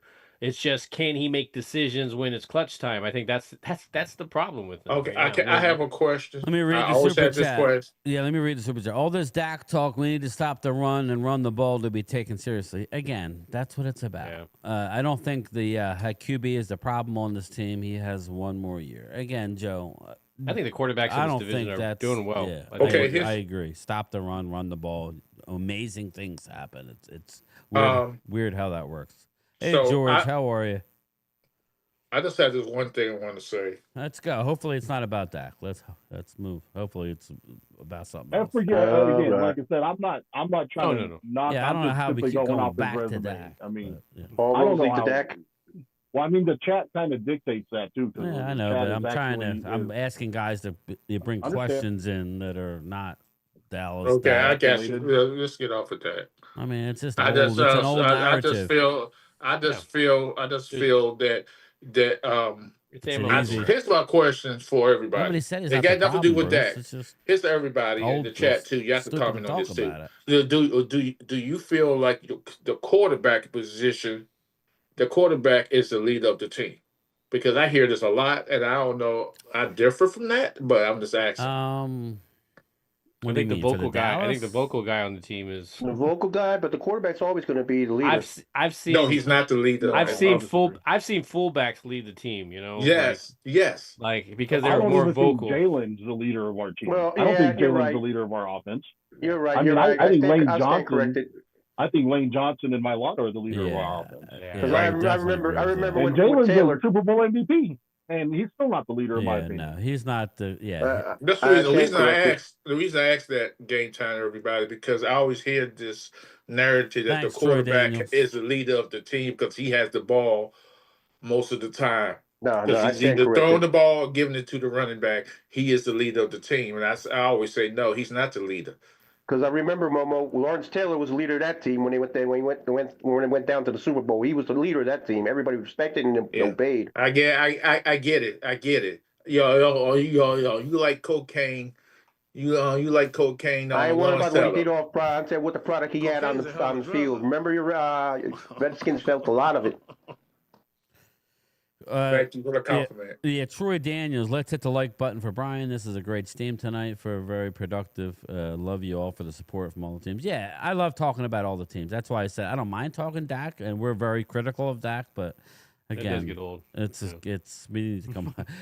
Again, there's until he does something different that he ain't gonna shake it. I'm not gonna stick up for him. So anybody in the chat, I got a question for you guys. I respect that game time and prime time. You guys are real about it, and to me. Like how you said, game time, you root for him, and you should. I'm rooting for him, but I'm not going to. I would root for him too. I don't want to be put in a position to have to rely on him. Let's put it that way. If early in his career, Rob, you're rooting for him. You want in his early in the career, I felt like, and he did it. He had a bunch of comeback wins early in his career when he was mobile, Dak, where you give him the ball, you knew he was going to get. And we're talking regular season, but regardless, you still got to do it. And he would do it. So it was like, and then as the injuries piled up, the more stationary, the offensive line got weaker, and that's all you're making excuses. Well, that all plays into it. That all plays into it. That's not an excuse. And you may not get back to.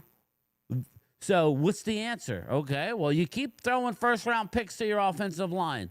You know, you haven't really allotted a quality running back. You had Zeke, but Zeke hasn't been Zeke for how. Zeke should have never have been here last year. It was ridiculous that they brought him back. You know, so, and the defense hasn't been great. So, I mean, we've had moments, but, we'll see. Leo says, let's forget this time last season. Most of you were making fun of the KM hire. So I have to give Cowboys fans assessments with a grain of salt. What's KM? No. Because your offense is still going to do well when KM left right now. Oh, Kellen Moore. It wasn't Kellen Moore that did your offense like that. He wasn't the mastermind. Moore, man. It wasn't that. Come on, man. I'm not going to hammer Kellen. Yeah, but I'll say a lot of stuff. But that's still not. that you had a higher ranked offense when he was there. Yeah, I mean, I don't have a problem with Kellen, but let's not act like Kellen won the Super Bowl.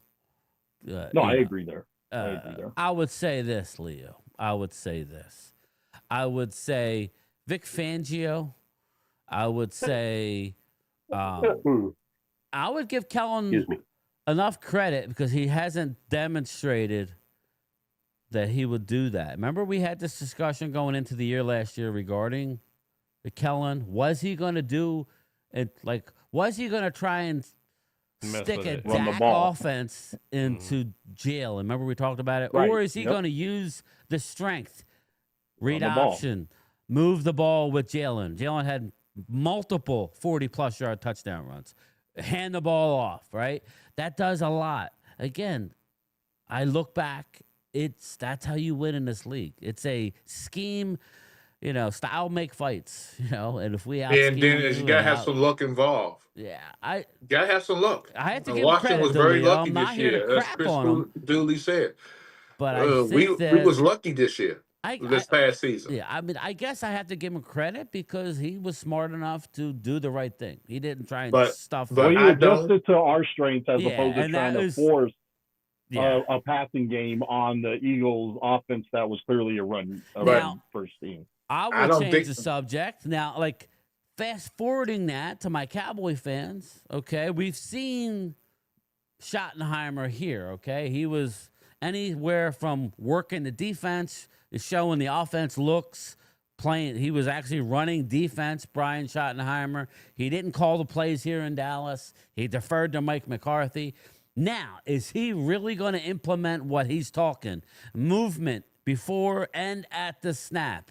Is he going to do what he's saying? If he does, then I think we have to judge Schottenheimer on what he does as a head coach and a play caller because he has not been that in a while, especially with the Cowboys. He hasn't been. Exactly. So that's what we all got to wait and see. We can shit on him, and I see a lot of crapping on him. He's cringe. He's this and that. Okay, well, again, we said the same thing about Kellen Moore, and he adapted. Okay, so let's see. Let's give the man a chance before we. Yeah, but if he's done it before, it's like you're riding a bicycle. Once you learn, you learn. Different pieces, right? Different pieces. Yeah. Anyway, Phil, your thoughts on that? Will Greer's number 2. Woo woo! I didn't realize Will Greer was 30 years old. Beard the beard. Yeah, he's been there for. He's quietly been your backup or your third stringer for a while. And I see came over to us for a year and then went back. Son of Pan Greer. And I see a lot of people putting Joe Milton as the backup. Don't hold your breath. Here we go. Well, I love Joe Milton. I love the idea. He's a second-year player. He's raw. He's an unbelievable amount of talent. He is an athlete. But that doesn't mean you're going to be the backup quarterback. He has a long way to go. I think he could be the third string. I think he might be. Yeah, I think he is. I mean, it is what it is. I don't know. If we run the ball and stop the run, we'll be better. That's what it always comes down to, Oscar. That's I hope you don't get. But that's a big stay healthy. And stay healthy. Yeah, we got to stay healthy. We got to stay healthy. So I'm going to let everybody out. The Zoom call's open if anybody wants to hop in. I know Phil's got a So roll. hopefully it doesn't happen like a Wentz. Hey, Phil, Are are you leaving, Phil? Yes, I am. Okay, can you Yeah, answer so one am I. question? One last question Yeah, before I'll talk to you, leave? brother. Yeah. I know we don't want to go and harp on Dak, but this is a legit question. If he wins a Super Bowl, is he a Hall of Famer? No. Okay.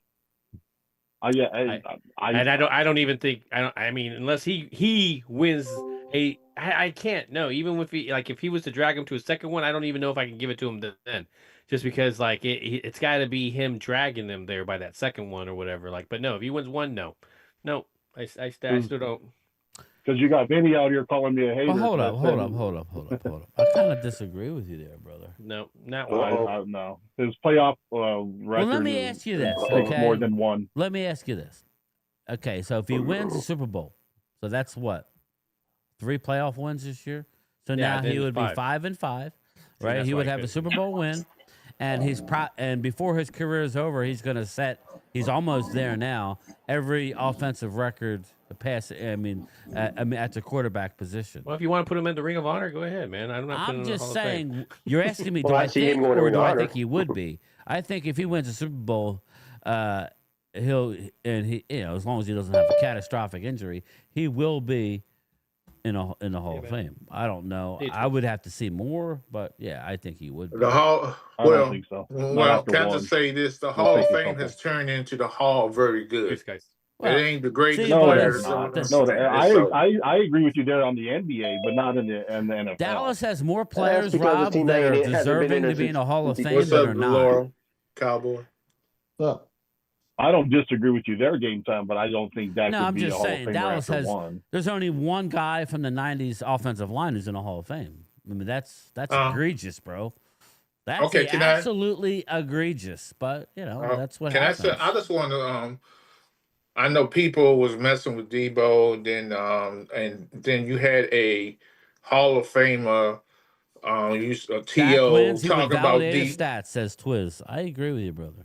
talking about T.O. I have an issue with T.O. talking about somebody. T.O. is the same person who begged to be in the Hall of Fame. You absolutely was begging and crying on every platform you could get on at the time to get in the Hall of Fame. Hey, Chris May, send Leo the link. So I have a problem with you criticizing others when you was out there begging, going on ESPN, Fox Sports, these little podcasters and everything, saying, crying that my numbers is this, I should be in the Hall of Fame. They on you. Excuse my language. I'm about to say, fuck your couch, T.O. T.O. deserves to be in the Hall of Fame. I'm not saying he's supposed to, but don't sit here and criticize. You are ex-football player. You should be out there talk to him privately if you have something like that. Don't dump on somebody else because of their weight. That's unfair. So he has more issues than National Geographic. Thank you for the compliment. Your service is warranted. Well, I just think that T.O. held himself at a high standard when it came to his conditioning. Body. His body. He still looks like he can still play. So what are we talking about? What I'm saying to you. I'm not saying he's not. What I'm simply because he's saying that all this Hall of Fame talk. Well, T.O. deserves it. He deserves it. No, He does. T.O. He's a phenomenal I'm not saying player. he never should be in the Hall of Fame. I'm saying he cried and begged to be in the Hall of Fame. Here's my thing point. with T.O. Rightfully so. No. He didn't beg to be in the Hall of Fame. Yes, he did. You didn't see, or he was going to every platform, begging and crying. Oh yeah. I know what you're saying, but because he wasn't first ballot. Yeah, exactly. Yeah, and he he should have been first ballot. was. And politics got involved. Yep. Yeah, politics got involved because he didn't bow down to the machine. Yep, you're right. Now let me get to the super chat, then we'll get back to Tio. This is a great topic. Sorry, I'm trying to do 9 things at once. David Satty, what's up, brother? Or David Sat, 1964. Everybody say Eagles have a super team, but if you look at everybody, is homegrown except for a AJ Bond and Barkley. I got you, man. I mean, it's a good super chat. It is. Most teams are though. No, I don't think the Rams were. Yeah, Rams Now, are. Yeah. now I'm gonna say something. I've been saying some of my friends don't like this. Some Washington fans gonna get mad at me. What I'm about to say. I never thought Darryl Green was a Hall of Famer. I have never thought he was a Hall of Famer. He was a longevity guy, I think, right? Yes, He was longevity. Yes. But No, I don't here's know. the problem I with know what Darryl he's Green. saying. Darryl Green liked got him, beat but- all the time. I like the guy. What Darryl Green had was catch-up speed. He was fast. Oh, that's what I'm saying. That man's a rocket. Yeah, but he couldn't cover hardly nobody because they always beat him in coverage. Darryl Green was amazing. Yes, but I don't think he's a Hall. I never thought he was a Hall of Don't get you the Famer. Zoom call though. The Zoom crew is the next step up. I'm trying to get you the link, brother. I don't have to. I apologize if I say something wrong, but I don't think he's a Hall You got to of be Famer. the Zoom crew, but I'll get you the link, brother. I will get you the link. Anyway, Momo, I'm sorry, I'm not meaning to change. That's too change low. It's fine. It's fine. But you were wanting to know who the highest paid quarterbacks were before Dak got paid. Yes. When I looked it up, they had 3 of them. It had Joe Burrow, Trevor Lawrence, and Jordan Love. Right. And then I got to thinking, they had Jordan Love on there. I thought it was Watson. I thought it was too. They didn't put Watson down, but I have should serve a lesson to Watson. Pay, do your own massaging. Don't be, But Cleveland calls. Hey, Cleveland. No, calls he got guaranteed money. He got all. That's what I'm talking about. Since he did that, he made all the quarterbacks pay go, and all the owners go.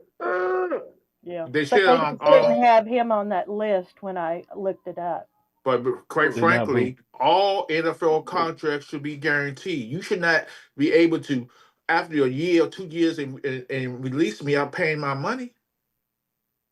That's because the NFL Players Union is the worst union in the history of unions. You know how that would wreck the salary cap if you did that though, and give them guaranteed money. Wreck the salary. So why do baseball do it? Why do the basketball do because it? Why do baseball hockey players do it? don't Why tear do soccer ACLs do on a it? regular or concussions on a regular. That's ACLs why. don't clash It's a into each other. non-contact sport. Will we please stop with this concussion crap? Everybody gets hurt in the NFL. In the NFL, and that's why there's no guaranteed contracts. You got poor guys that are battling around. Baseball players and NBA players get guaranteed contracts because it's a non-contact sport. I wish they had. How you call that crap? These guys are running around battling like 3-year-olds. I wish they had the protection back then, especially when Roger Staubach was quarterbacking, because now he has epilepsy because of all the hits he took from in the head, and they did none of the protection. Imagine back in the day when they had leather helmets. Yeah, but here's the problem with this so-called.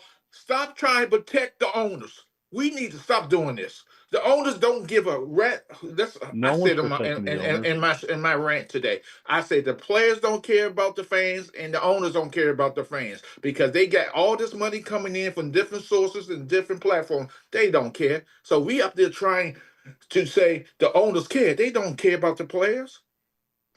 They do it because they know they get all billions and billions of dollars from the networks, while the players get pennies on the dollar, and they profiting off the players. Come on, we gotta stop all this. The players are well compensated if you're good. No, they are not well compensated because you got trimmed the fat. If a person getting only getting $30 billion, and then I get a little bit of change, it don't equal out. $60 million is a little bit of change.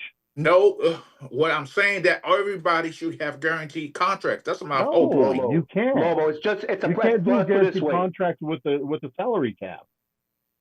It's a perfect example. NFL's what? A private company. Amazon is a private company. So what's your point? They're busting guys' ass and everything because they can do it. So isn't it in the NBA a private company? Isn't that players, a private company? I missed a super chat by Chris. Getting tackled. Oh my God, y'all missing the point. Let me These get contracts, to a couple super chats. So guys. it's okay. Let me get this right. Let me hold on. Just hold that thought. I'm sorry, I'm doing 9 things. Hurts Hostetler, first wishbone QB to win a Super Bowl. Ultra Cowboy, getting his digs in. And then we got a Chris Dooley who's in here, brother. Washington did overachieve. We came into the season predicted to win 5 games. We won 6 games due to walk-off. Lady Luck was, and I agree with that. Mark Hudson, they need to take the quarterbacks off the salary cap. I agree with that as well. We could talk about that. But anyway, go ahead, Momo. I'm sorry. Okay, here's the problem with everybody. Y'all been brainwashed so much to believe everything the NFL says. If I play in the NFL and then I have a bad year, 2 years, just think about this. 2 years, they can release me out my contract. They can waive me and say, nope, we don't want you anymore. We don't want nothing to do with you anymore, and you won't get that money that was on your contract.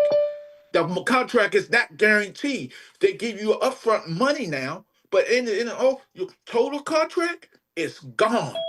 So you could have 3 years. So don't tell me that there's some salary cap crap that they instituted for all America and football fans to believe in that crap. That is a bunch of lies. Momo, so if Dak had a career ending injury, and are you saying that it's fair to the Dallas organization that they continue to pay him if he's the not NBA do it all service? the time, NHL do it all the time, baseball do it all the time. So what's the problem with NFL doing it? Baseball doesn't have injuries like that, Momo. Oh my God, you don't get it. Yes, they do. So the hockey don't have injuries like that. Somebody ain't turning their Achilles. Somebody ain't had broken bones. I'm not saying that they don't ever have injuries, but when's the last NBA player that has gotten this massive contract that had to retire early because of injury, with the exception of Yao Ming? Yeah, who was like 7'6". Yeah. My question I give up because my question to the panel. My question to the panel is: in the last year, have you bought a piece of merchandise for your team that you're pulling for? Walker Wade, I'm in the Golden Corral if you have, shower. Holy shit, Wade's in the gold. I didn't know they had showers. Anyway, go ahead. I'm sorry. If you've bought one item in the last year, you're supporting your freaking owner. Period. And we all know damn well on this freaking call, we're gonna watch football no matter what, no matter the price, no matter what bullshit comes across. We're football fans. And it's built into our freaking heart, okay? So this stuff about the owners and all, being mean to the players. Hey, the players get paid pretty damn good too. Thank you, Randy. Thank you. They were getting mean in high school. What's the difference? You know what I mean? My God, I would love to have God-given talent, and be able to do something I love to do, and get paid millions for it. I would love it. Absolutely. Yeah, scream at me all you want. I had a Blues on screw. I wish I made that much money. I just want you guys to know isn't a player, don't the NFL union job is to get the players the best possible deal that you can get like that. So they took away they sold the players union sold to the owners. And I must be missing something. Hey Momo, I'll sell my damn soul if you give me $60 million freaking dollars. I'm sorry. I mean, come on. I just want to say to Momo's point, money is never going to be. Money would never be objective for me to sell my soul. I'm never going to do that. Look, Momo, to your point, as of today, there are only 2 second-round draft picks in the entire league who have actually signed their contracts. Right. And the reason for that is because those 2 who signed their contracts, they both got their entire contracts fully guaranteed. Right.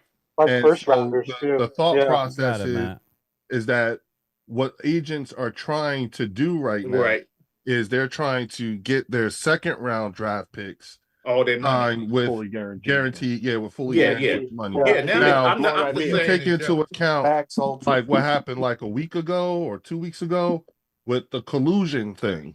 You know what I'm saying? From a media perspective, from the court of public opinion, right now, if you were going to make that argument, this would be that time to make that argument. Right. In terms of getting the full guaranteed contract because I don't think the salary cap. I think the salary cap is just enough, just BS. Because because if it could be done, it could be done. Yeah. Well, when you think about baseball, Can I throw it off? you think about baseball doesn't have a salary cap. No, they don't. You know, and so when you look at the way these contracts are being written and the way the salary cap is going up percentage wise, we won't count the COVID years because everybody got messed up over that. But when you look at the direction in which these salary caps are going, at some point or another, you know, I could see a scenario where there is no salary cap. And then at that point, it'll be all about the market. And that's the reason why they have it now, because some markets don't do as well as others. Yeah, and I watch hockey. I watch hockey a lot. I'm a big hockey fan. So I watch hockey. Those are also hockey. guaranteed Hockey contracts. is like skates, football They on don't make skates. much money. It's football on skates. They get You wait till the next TV contract. You think it's bad right now. What's going to happen in about 4 years? It's going to be doubly worse. The quarterbacks are going to be outrageous, and the owners have nobody to blame but themselves. Right. If you're going to pay a salary, it's your fault to pay it if you're going to pay it. Yep. I look at Randy. I look at this long term. good, I talked about this and last my time neighbor, bro. about football being playing in another country. I always keep it real, dude. And then now I do believe that the Fox is going to lose the rights to have football on that network.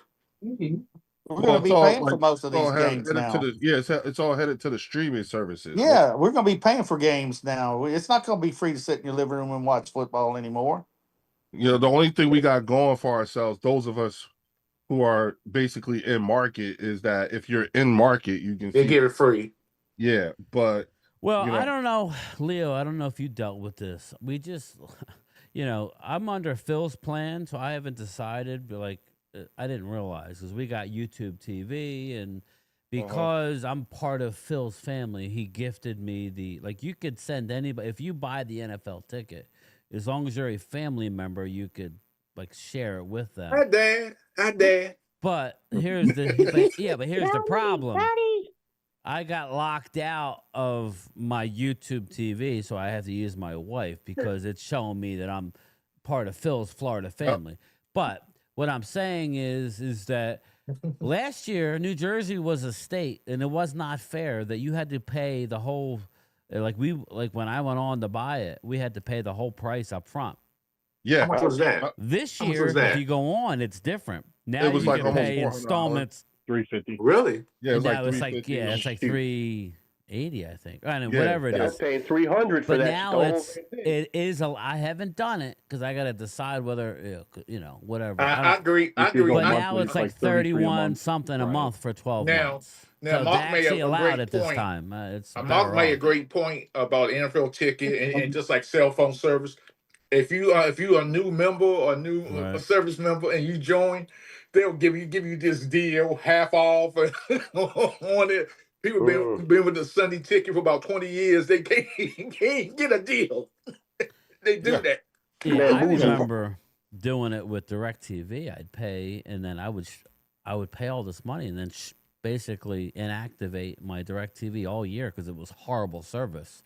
You got a fucking, excuse my language, you got a damn squirrel hanging out at the dish, and or if it rains, you put a hand in front, somebody's up on my roof messing with me. Or if it rains, you're screwed. Yeah, that's what I mean, Rob. You can do the 12 installments now. Yeah, the $31.50. Yeah. But it said you could last year, Rob. But when New Jersey residents, it wouldn't allow it, is what I was saying. This year, it seems like it's allowed. Just jump on my YouTube plan, my man. Yeah, I mean, I have, but then, like I said, then my YouTube TV gets so screwed who up. gonna go? So who was a volunteer and give me a Sunday ticket? I take it. I'll send you my Venmo information. You give me a cut for what I paid, we can do it. Yeah, I'll go half on you. And it's funny. I always do. I have your number. We could talk. Like, I'm dead serious. I have some family slots available. Most of the Dallas games are on TV, but come on, who doesn't like the Sunday ticket? I'll be honest. Most of the time, I don't use it, but it's good to you want have. my number? I think With as much betting game as I time, do, I need to watch all the games. I hear Yo, you. yo, Momo, you could just send them your number on the Zoom chat. It won't show up in the YouTube chat. Yeah. You could just Hallie directly Pierce. message Rob. Hallie Pierce, you Yeah. still there? I don't mean to talk over you, Hallie. If you have something you want to say, hop on in here. See you, George. You see where the chat thanks, is buddy. on the bottom of the Zoom? Yeah. Yeah, I see it. There you go. Swoop, say they that force with a some red people to stream illegally. Swoop, loyal cowboy who's in here. He sent me a box. I just don't trust it. You know, I'm not saying it don't work. But I used to have one of those Fire Sticks, and I'll be honest, it was a pain trying to find a channel. I don't know if it's easier now.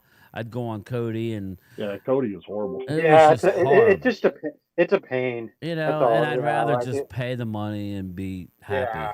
You know, not knowing is panicky. Seemed like and I would like it. It's worth it for me just to get the pay-per-views like the Later, UFC Hallie. stuff. Be See good. you, You're Hallie. leaving, Hallie? I'm sorry, Hallie. If we cut you off or we didn't get a chance to talk.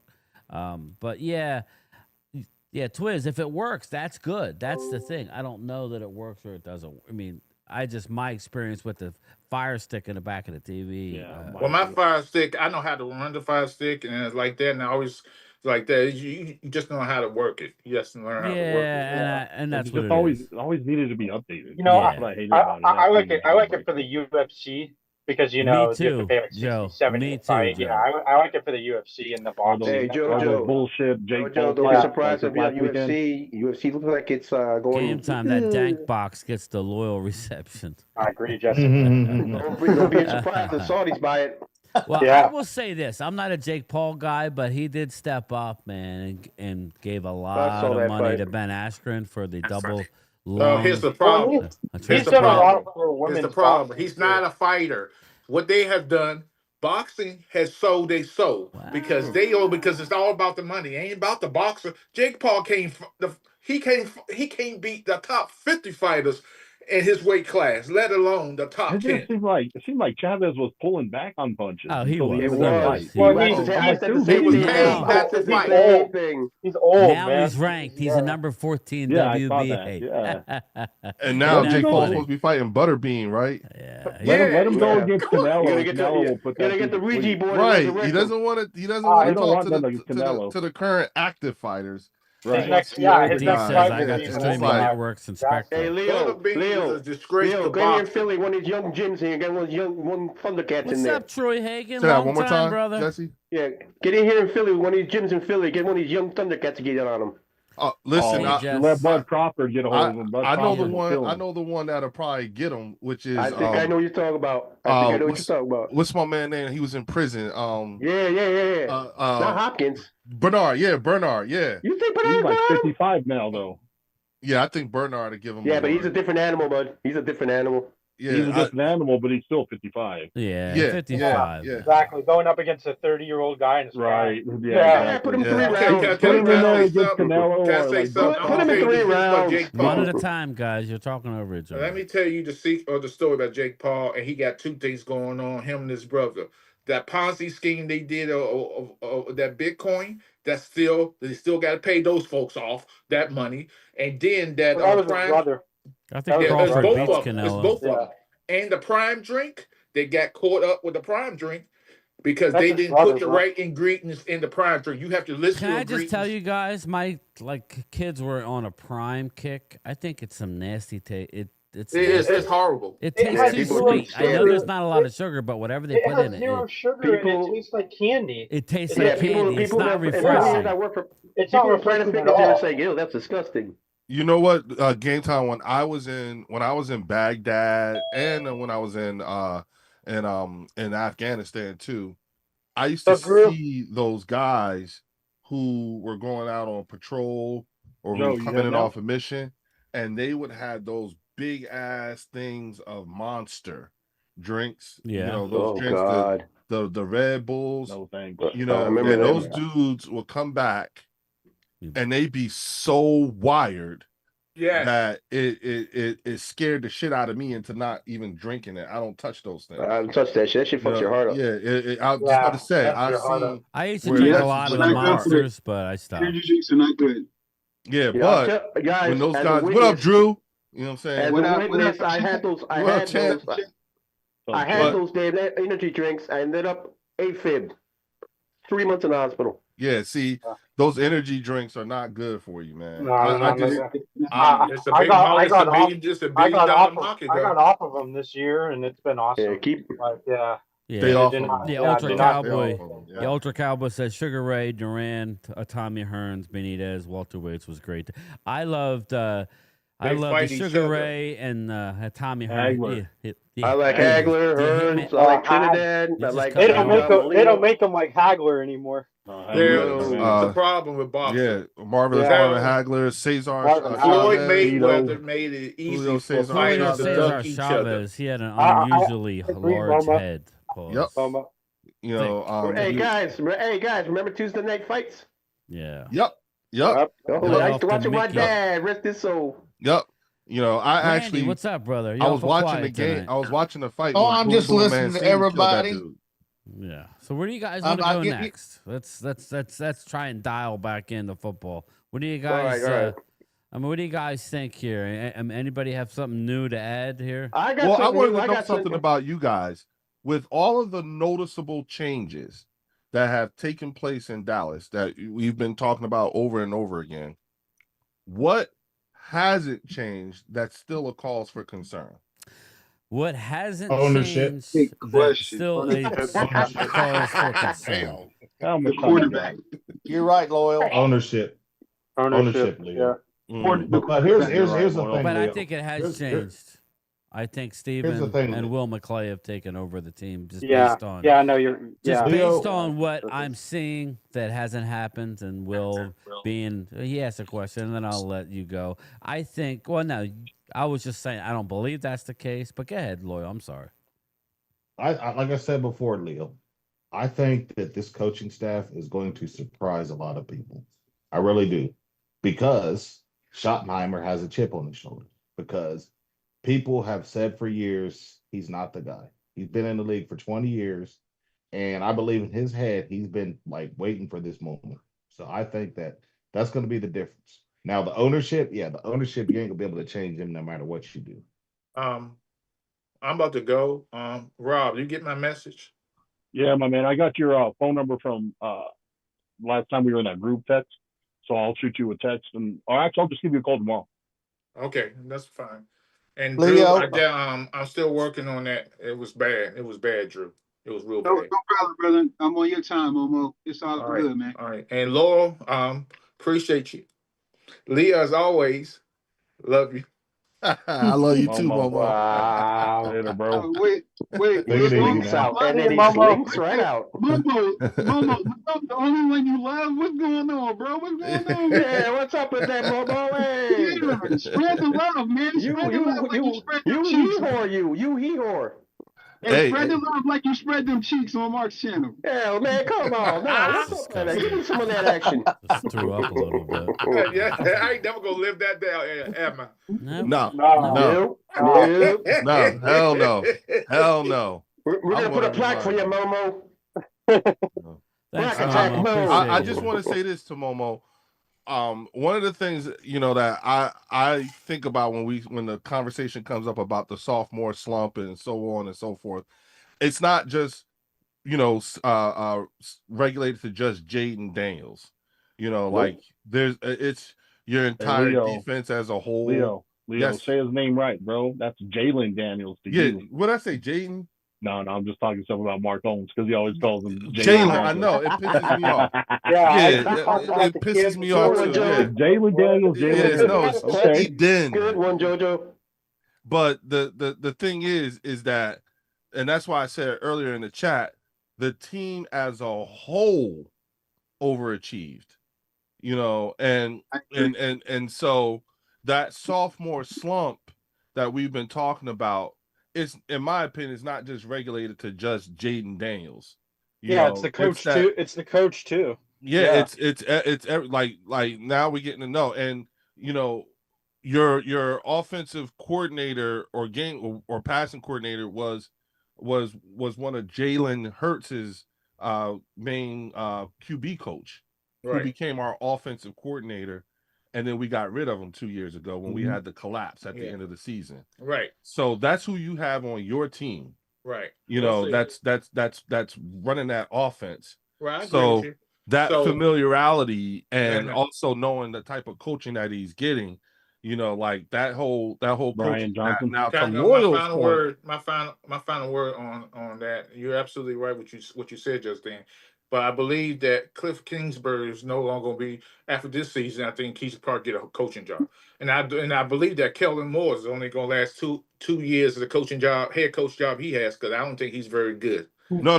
All right. So you when you look at the New Orleans Saints situation is something that you have to take a little bit more of a detailed look at, because that organization, I don't know if you guys know it, but they're in legal trouble right now. Oh yeah, I heard The about Catholic, that. I heard the something, Catholic man. priests and the church and all that stuff. Yeah, they got some.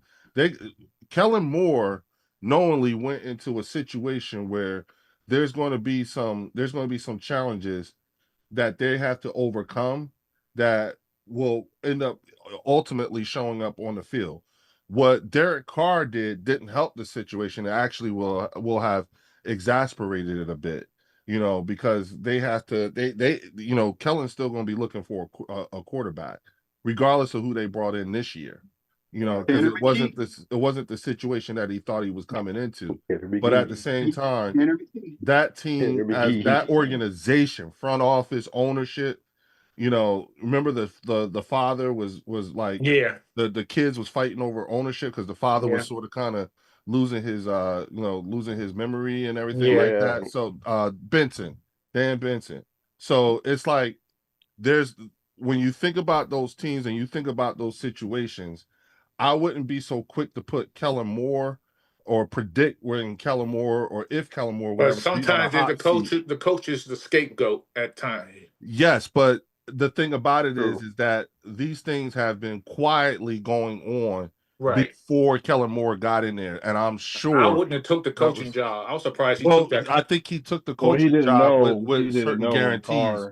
He didn't know Carr into was it. going to retire. He walked into it. Yeah, I think he walked into that with the understanding that this is going to be a years long type of Here's my question setup. for everybody on here. Do y'all think that the new head coach for the New York Jets, is he going to prosper or he's going to struggle? For the Jets? Go to the nearest toilet. Go ahead and flush it. I think Aaron Glenn will be a good coach, but they have bad ownership there, so I don't think. Yeah, not on that team. What about the guy from Minnesota from the same organization that he? The coach got the offensive coordinator from Detroit, right? Yeah. Nah, I think they're going to be fine. And the only reason why, I mean, he's the Bears. I said Minnesota. No, that's Bears. Yeah. I wait a minute. Ben Johnson. He took over for. He took over for who? The Jets, right? No, Aaron Glenn is the Jets' head coach. Aaron Glenn was the defensive coordinator for the Lions. Right. He's now the head coach. Well, I know they lost both of them, but I didn't know. Aaron Glenn went to the Jets. Yeah. Okay. And Johnson went to Chicago. Yeah. Okay. So yeah, I think both those organizations are probably on the come up. And to be honest with you, Chicago looks like they're more on a come up, or in better position to be on a come up. Not this year. Not this year, though. Not the Jets. Yeah. You know, I think Caleb Williams might take a step forward now. I think, and as long as they got DeAndre Swift, you know, like I wanted us to keep DeAndre, but I wanted us to keep DeAndre at the time. I did not know that Saquon was a possibility. The moment we signed Saquon, I shut it up about DeAndre Swift. But that doesn't mean that I still believe DeAndre Swift is a high quality running back. Yeah, he's a good running back. You get, and all you have to do is put the pieces around him. That's where Dallas screwed up at, because they paid Dak top tier money, but didn't invest enough. I didn't know if we were just talking getting all of the other supporting cast members on there too, like what Philadelphia did. They invested in them. When you look at New York, I think again the Jets, The Giants. All right, guys. That's an interesting situation. See you, Momo. All right, Thank Mo. you. All right, All right, Momo. take it easy. See you, Later, buddy. Mo. I'll let you up, brother. The Bye-bye, Giants Mo. situation is interesting because they've got they've got Russell, Jameis, and you make fun of him all you want, but that dude pulled some wins out his ass last year in Cleveland. I'm just telling you. I saw all I want, Leo, is my man, my little guy, sit there, learn. That's all. Learn. If he sits back, if he's able to get that I'll 1 have year to make in, one ultra if there's not. you might be on to something. I mean, Exactly. That's what Jalen I'm only had Jalen. Remember, Jalen came in because Carson got hurt his rookie year and finished the season off. When he went 1-3. No, 1-3. I remember when your fans went bananas. I remember when your fans went bananas when they picked him. Well, But you know what? We want Go ahead, like remember now, Jesse, when we picked Jalen Hurts, we had just came off of getting rid of Nick Foles. Yeah. And so what my thought process was that all I wanted was a competent backup QB, because we learned that lesson when we had Nick Foles, who stepped in when Carson tore up his knee. I was there, Leo. I live in Philly. I know. All right, I got a little update on everybody before everybody gets. I got a little update. So, per ESPN, TJ Watt is allowed to talk to teams. So Detroit, I knew that was going to happen. Detroit Eagles are in the mix. So Leo. Hey Jesse, if the Giants didn't have such a tough schedule, I would put you guys above the Cowboys and have them with that shit line. Yeah, well, I tell you what. With that offensive line. Listen, Drew, we haven't lost to the Giants in forever. I definitely would. That Giants defense is going to be scary, though. It will be, but their defense is good, but their offensive line is at the bottom of the league. I compliment, but like Joe, I said, this is why. This is why, Joe. Dallas's Achilles heel is tell him, Logan. Their defensive line is basura. Other than the outside defensive ends, they can't stop the run, and you can run on them. And those. Well, we're trying to change this year. We're trying to change that. Wait, Drew. Wait. Things that the Giants do well. They can run the football. They can stop the run and put pressure on the quarterback. Did you have a good time? I would, because I think Dallas. I think the Giants are going to go. They're going to start 2-0. I tell you, our defense is going. Our defense is going to be key. Our defense is going to be key. We're going to hold the damn team. Hey, I got a just question. think you guys don't have the offense. Go ahead, buddy. Go ahead, Randy. I got a question. Drew, I'll put $100 that we don't go 0-2. I'll put $100. If I didn't have a couple that's what I thought. Dude, I got like $600 bets out there, bro. Yeah, Drew got a lot of bets. You know what though? And he's got two. And he's got two I want to say something, guys. Mob guys at baseball fans wanting their money. I want to say Jesse, something. can you tell me about Aziz Ojulari? Tell me about it. Tell us about him. The man is good. The man's good. It's just like I said. He needs to be proven. He needs to be proven. They're keeping him low key. But I'm telling you, from training camp, they're saying, That's all I'm saying. That's my team's keeping it low on the low. But I'm telling you right now, surprise. That's all I'm gonna say. What with Ojulari? Surprise? Like in a bad way or in a good way? In a good way. Yeah. Really? Let I think he's Randy going talk, to be good. please. Yeah, Everybody wants to you, hear that's Randy talk. So Randy, go ahead, brother. All right. What I want to say is we all talk about how great our team is going to start out the season, right? But the first 4 games of the season is always very unpredictable. Like preseason now. That was the Philadelphia. That's what hurt y'all last year. Y'all got off to a slower start because Like y'all rolled through the rest of the season after the first 4 or 5 games. And so, in my opinion, anything can happen in the first 4 games of the season. So I think that, we all sit here and we talk about how great our teams are. None of us, even the Eagles, don't know what we're going to start out like. Let's just face it. Randy, those first 4 games are like the first 4 games in preseason. Trying to get your damn football muscles ready. That's exactly. Again. Absolutely. Every year is a year. Me too, Oscar. I mean, every year, in my opinion, is a year amongst itself. I would just say, like I said before, the Eagles start up here until further notice. They're at the top until they show that they're don't have it. They're not clicking, whatever. I mean, they start ahead of everybody. That's how this whole thing works. Giants, as much as we like their defensive line, they start at the bottom in the division. Now, I mean, ifs and buts. Can I say this? No, let me finish my thought. If they, change their ways, right? Dallas has shown outside of last year that they're going to win regular season games. Now, they have a hard schedule, and we know what happens when the playoffs start. But the Giants, in order to overtake Dallas and Washington, everybody seems like they're all pushing Washington down a little bit. I thought Chris Dooley was in the house. I guess he left. But, I think right now we're all looking up at the Eagles until they are going to have to come down. Right, they're not. I would agree. Right, Yeah. they're going to have to come down. The they can come down, but that's what's going to have to happen. You know, if they don't. That's. Can I ask the Eagles fan something? Yeah, go ahead. What I think Mekhi Becton is going to be a big loss. What do you guys think? Who are you asking? Yeah, I mean, Who no. are you asking?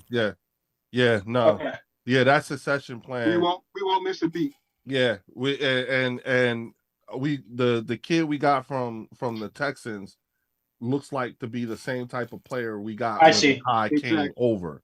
I see. Like the one thing when you're talking about the offensive line, I would not I really wouldn't question too much. Not saying you shouldn't, but I wouldn't question too much only because as long as we have Jeff Stoutland on staff, that offensive line is going to be good. No matter that's what. why Dallas is excited because we went out and got a real quality offensive line. Yeah, we got a good guard. They got skins on the wall that has taken below average to average offensive line and make it number 3 rushing attack in the league. So if we're going to go coaches, then that's why we're excited as well. Well, your offensive line coach has players that have actually that no, but he literally want to play good, for him. Yeah, but he didn't have good lines in Arizona. That's what we're talking about. But the thing that he has, Brian, is he's got the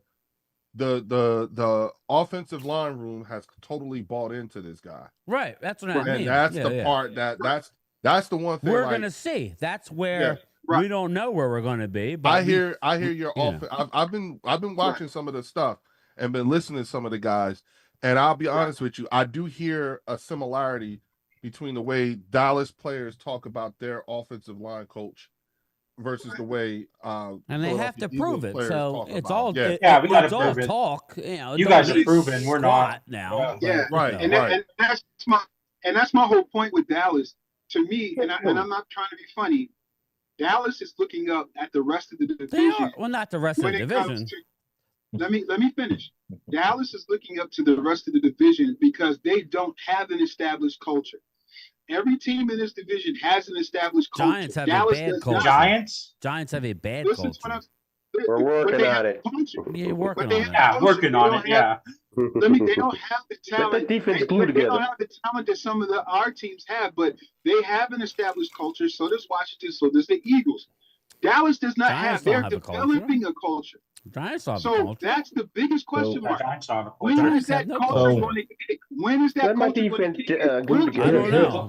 Well, Drew, hopefully it can change with Brian Schottenheimer. Yeah, again, we don't know. No, I'm not saying that it won't or it will. But I mean, I'm not going to allow the Giants have a better culture than Dallas. Giants are absolute. I never said that. Well, you said we're at the bottom. I'm not saying that their culture is better. You guys aren't listening. I'm saying they have a culture. Yeah, it's rotten and needs antibiotics.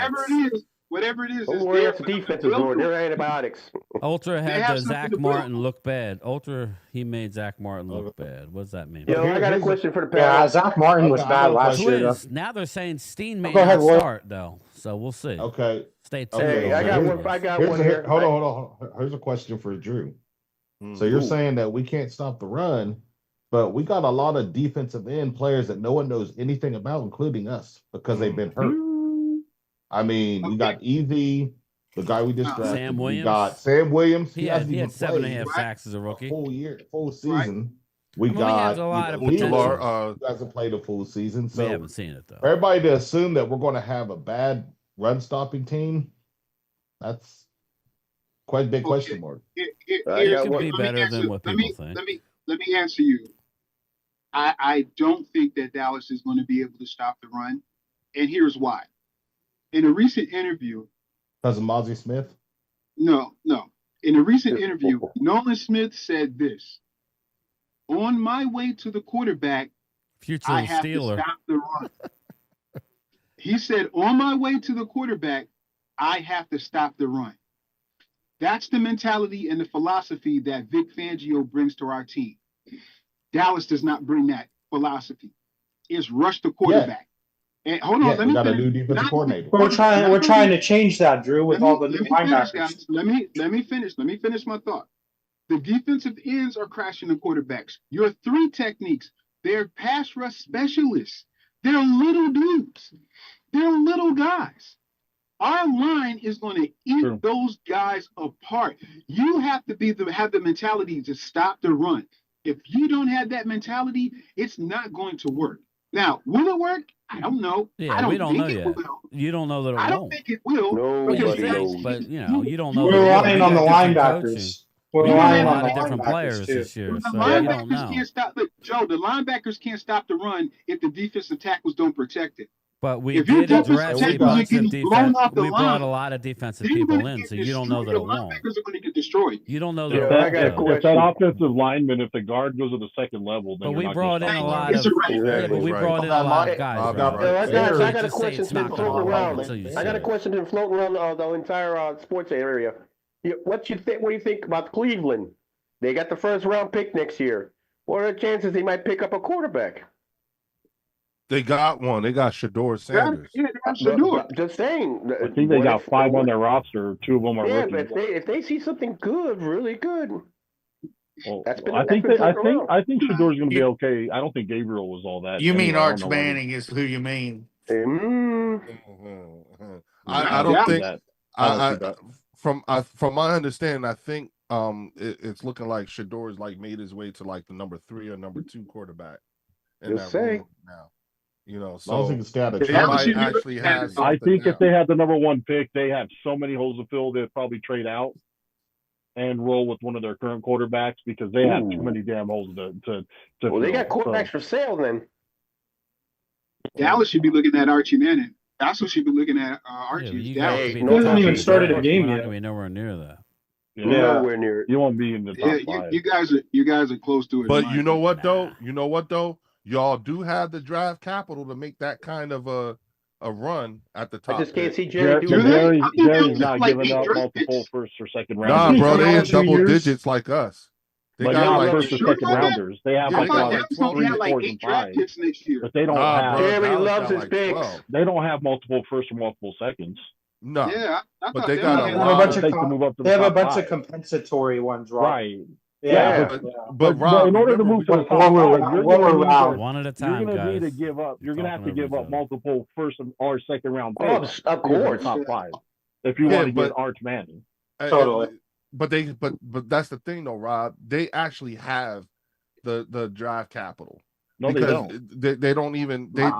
they never Bro. do good with their second round picks, and they have a lot of 5th round and 7th round But picks. those 5th or 7th rounders won't move. Nah, they into the won't. top 5 They won't at do all. that's anything not gonna for get them up Arch. there. Yeah. Yeah, and Jerry won't give up multiple first or second. Yeah. Jerry's still not- gold. If New Exactly. Orleans He's is gonna drafting first, they're going to take Manning. Yeah, he's gonna end up Yeah. in New Orleans.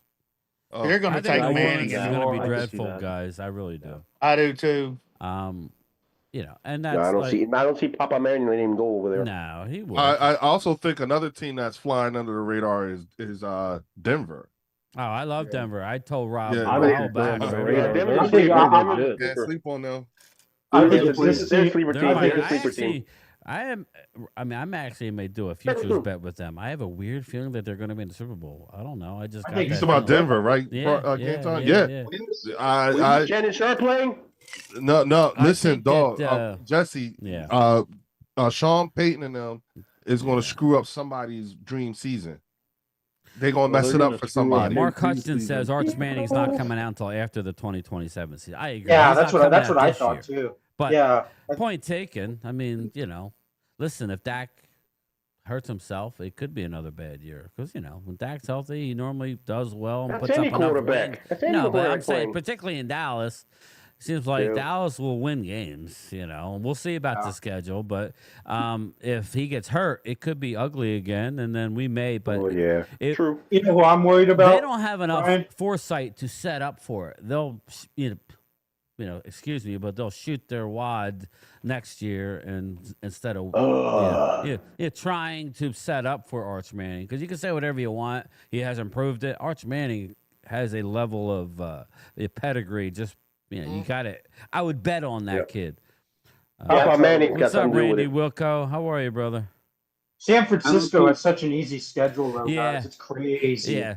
Oh, God. Let me read their schedule real quick, and then especially the last 6 games. It's like I can't disgusting. stay on too much longer because I gotta get up. But let me read. Are you talking about San Fran's schedule? Let me read you their schedule real fast. I want to do a little. I'll share. They're going to be annoying screen. this year. I'll share my screen with you guys. That schedule we should have had. Here we go. You ready for this? Rob A, good stuff, fam. Thanks, Rob. I appreciate you, bro. Have a good See you night. later, Rob. Yeah, good night, Rob. Good stuff, brother. Check it out, Leo. Watch. Thanks, Don't Rob. be disgusted. Let me write this up, Rob A. I got to get Rob's a Tumblr out if anybody wants a game time Tumblr. There you go, baby. There it is. Have a good night, fam. Take care. See you, man. I gotta send it out. I keep Later on. Here's just their schedule. Just I don't know. Leo's here. Let me talk. Leo, you're gonna puke. Okay, San Fran at Seattle. Seattle. Get ready. Okay, at Seattle. Get the bucket. That's an L. At New Orleans. That's a win. That's a win. Home against Arizona. That's a win. Home against Jacksonville. That's a win. Yeah. At the Rams. That's an L. At Tampa. That's an L. That's a loss. They always have problems with Tampa. Home against with us. Atlanta. Win. That's a win. At Houston. That's an L. That's an That could L. be an L. At the Giants. That's a win. That's an L. That's a win. That's a win. That's Home an against L. the Rams. Our defense That's is an L. not. So they're gonna get swept by the Rams. Yeah. Okay. Yes. Rams At are the our Cardinals. competition this year. Rams are in the division, aren't they? At the What was the next Cardinals. team? Rams are our biggest competition. Week 11 at the Cardinals. That's a. That's Their actually last an L. games are cupcake. Their last like 6 That's a L. Home against Carolina. That's a win. That's a win. At Cleveland. Win. That's a win. By a week. Home against Tennessee. That's a win. Win. That's a win. At the Colts. That's a That's that's a a win. win. Home against the Damn. Bears. What, Loss. dude? Yeah. So That's a easy. That's an L. Home against Seattle. Win. That's a L. That's a win. They're not getting swept in the division. So, No way. So, No I way. mean, what I'm saying is, all right, I get it. Okay, they have some divisional games. Seattle, okay. Who's Seattle's quarterback again? Sam Darnold? All of a sudden. Yep. Sam Darnold. I mean, who choked coming down the stretch? That was, I mean, that's horrible. Who right now is the Colts, the quarterback? I mean, Anthony Richardson. And New sophomore. and sophomore now. the Giants quarterback. What's his name? Danny Dimes. Russell Wilson. Danny Dimes. No, it's Danny Russell Dimes. Wilson. Danny Dimes is on Indianapolis. No, Yeah. I said, Yeah, I they're said old the quarter- Colts yeah, quarterback, Oh. Daniel Jones, is probably getting the start. Oh yeah. So I don't Yeah, know. he's that's probably right. gonna There you go, start. Danny. I got you, Danny. You So got I him. don't know that they're going to beat the Colts. Arizona, okay, they'll split with Arizona. I think they split with the Rams. I don't, or maybe the Rams beat them twice, but Arizona's not beating them twice. Rams got And the Seattle's number. not beating them Rams are twice. good. Yeah, Rams got the number. Yeah, Rams are good. I I don't see know, the Rams man. as our biggest. Rams is our biggest competition this year. I don't know about that. I think the Rams, I think they can be, and I know they got. I'm just not sold on their quarterback. I know they They're played hiding well on the last weeds. year. What? Their quarterback? What? Stafford? Stafford? Are you kidding? Matt He got him to- Stafford he- is he Stafford. He got him He's to the better had than a Dak. good year last year, but He's better than Dak. well, it has nothing to do with that. I'm Yeah. talking about being really Yeah, that's good. nothing to Look at do with his- that. He has. Stafford's good, man. Stafford's a good He's quarterback, been bro. good, but he wasn't. I mean, Okay, he's He been got serviceable. weapons, bro. He got weapons. He Yeah. can throw that Serviceable. rock. He's playing that rock, bro. again, Yeah, I don't I know. like that Nakua. Yeah, I like the Rams, but I don't know. Who's their backup quarterback? Remember, Jimmy G. because the Rams still were around? he was out of Yeah, the he's- market. He was gone. The Oh, really? Rams- Was he? I thought he was their backup. I don't know who it is actually. Rams, Falcons Rams are are the good, only bro. teams on the 49ers Yes. schedule that are tough. Yeah, exactly, Matt. Everybody else on that is ass. Yeah. I'm trying to They're- compare it to the NFC East, where See, I they think the 49ers will bounce back. well, they but will they'll have a better probably- record because of their They'll, record. they'll probably get knocked out in the first round of the playoffs. I hope so, Drew. I hope Now- so. They'll lose in the first round. They'll play it. That's they'll one play thing- If TJ it- Watt that's one goes thing to we can agree Detroit, on. if TJ Watt goes to Congrats. Detroit, what do you guys So- think? But G-Man about gonna that? spoil their ass. So, Drew, you're saying that the Rams are better than the Lions? Absolutely. The Lions' defense is not good, bro. No, Their but defense. like I said, TJ Watt is rumored to possibly be going to a Yeah, Detroit. their defense is not good, and they lost that center. I They think have he's going to you guys. They have new I think offensive Cowboys so have you- better coordinators. weapons than the Rams. Plus, Puka gets hurt a lot. Hey, Drew, I think he's going Ultra to you guys. Cowboy. Who, TJ? Yeah, I could see that happen because he wants to go I to the just team don't- before you. I just don't want to give Ultra up Nolan because they Smith beat for Dallas. TJ. Yo, Drew. I don't think one man. I don't think they're going to get Drew, rid of Howie. Nolan Smith. I don't Howie. see, I don't anticipate them moving from any of the 24-year-old. Georgia Bulldogs The because window's of closing, continuity Leo. of the team. I The You know, window's closing. them dudes I are agree. ultra tight, man. super tight, They're and tight, bro. I know So that that would hurt Howie the team, recognizes that. I would give a third, a fifth, and a conditional. That's not happening. Yeah. That's I not would give happening. them I give a third, a fifth, and a conditional like second or third round for next year. That's not happening. Well, I need Number to give one. them a second. I'd give them a second round, but Yeah, I'm not you giving need them to give a second. player, unfortunately. Yeah, you got Not- to give up a not player. Nolan It's not Smith. going to happen. Well, you Yeah, can well, keep. I mean, like if you think about it, first of all, TJ Watt is older. Yes, he is Exactly. accomplished and everything like that. He'll be but 31 in October. yeah, Well, and then like you're- that. look at Ball. Look at Zach Ball. I like the youth in our team. Yeah, but I like Zach the Ball's depth still in our young. team. People sleeping and think that we don't have any depth in our team, but I'm excited about our defense. well, here's what people fail to Eagle Wade's realize here. is that the guys, with the jettison of Darius Slay and with with Sweat and They serve their purpose. Mark Hudson, the top teams for We have TJ guys- Watt or the Lions and the Eagles. we have guys who are going to be starting that aren't new to Absolutely. the team. Absolutely. You know what I'm Second saying? year in the Daniel, program too. Yeah, second, third year guys. You got Twiz Eli says- Ricks. You got Twiz says TJ wants a new contract. That's why it's only a 4th round pick, but they want a player as well. right. Yep. See, that's the thing. They're so- not going to take it I'm for not giving up picks. Nolan Smith, bro. Well, that's what I'm they not He's want. going to So the then you would Lions, say no. guys. He's going I to the wouldn't Lions. be surprised if he ended up in Dallas.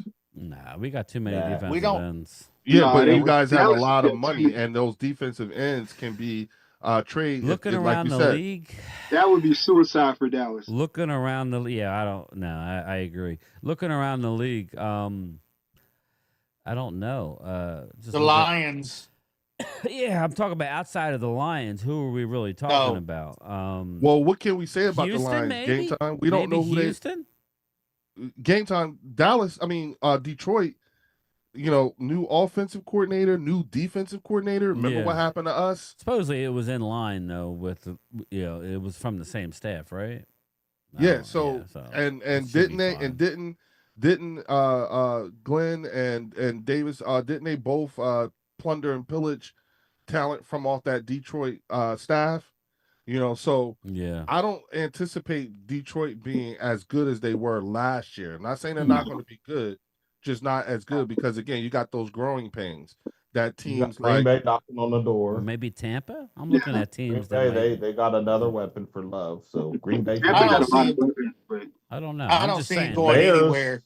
The Bears. I can don't be see him good. going anywhere. Well, he's not moving off of what he wants, and I think the Steelers realize they're going to have to unload a lot of money. I agree with you, Randy. How do you tell your season ticket holders, though, if you're going to trade that guy away? How do you tell your season ticket holders I don't think at he's this going time anywhere. of the year?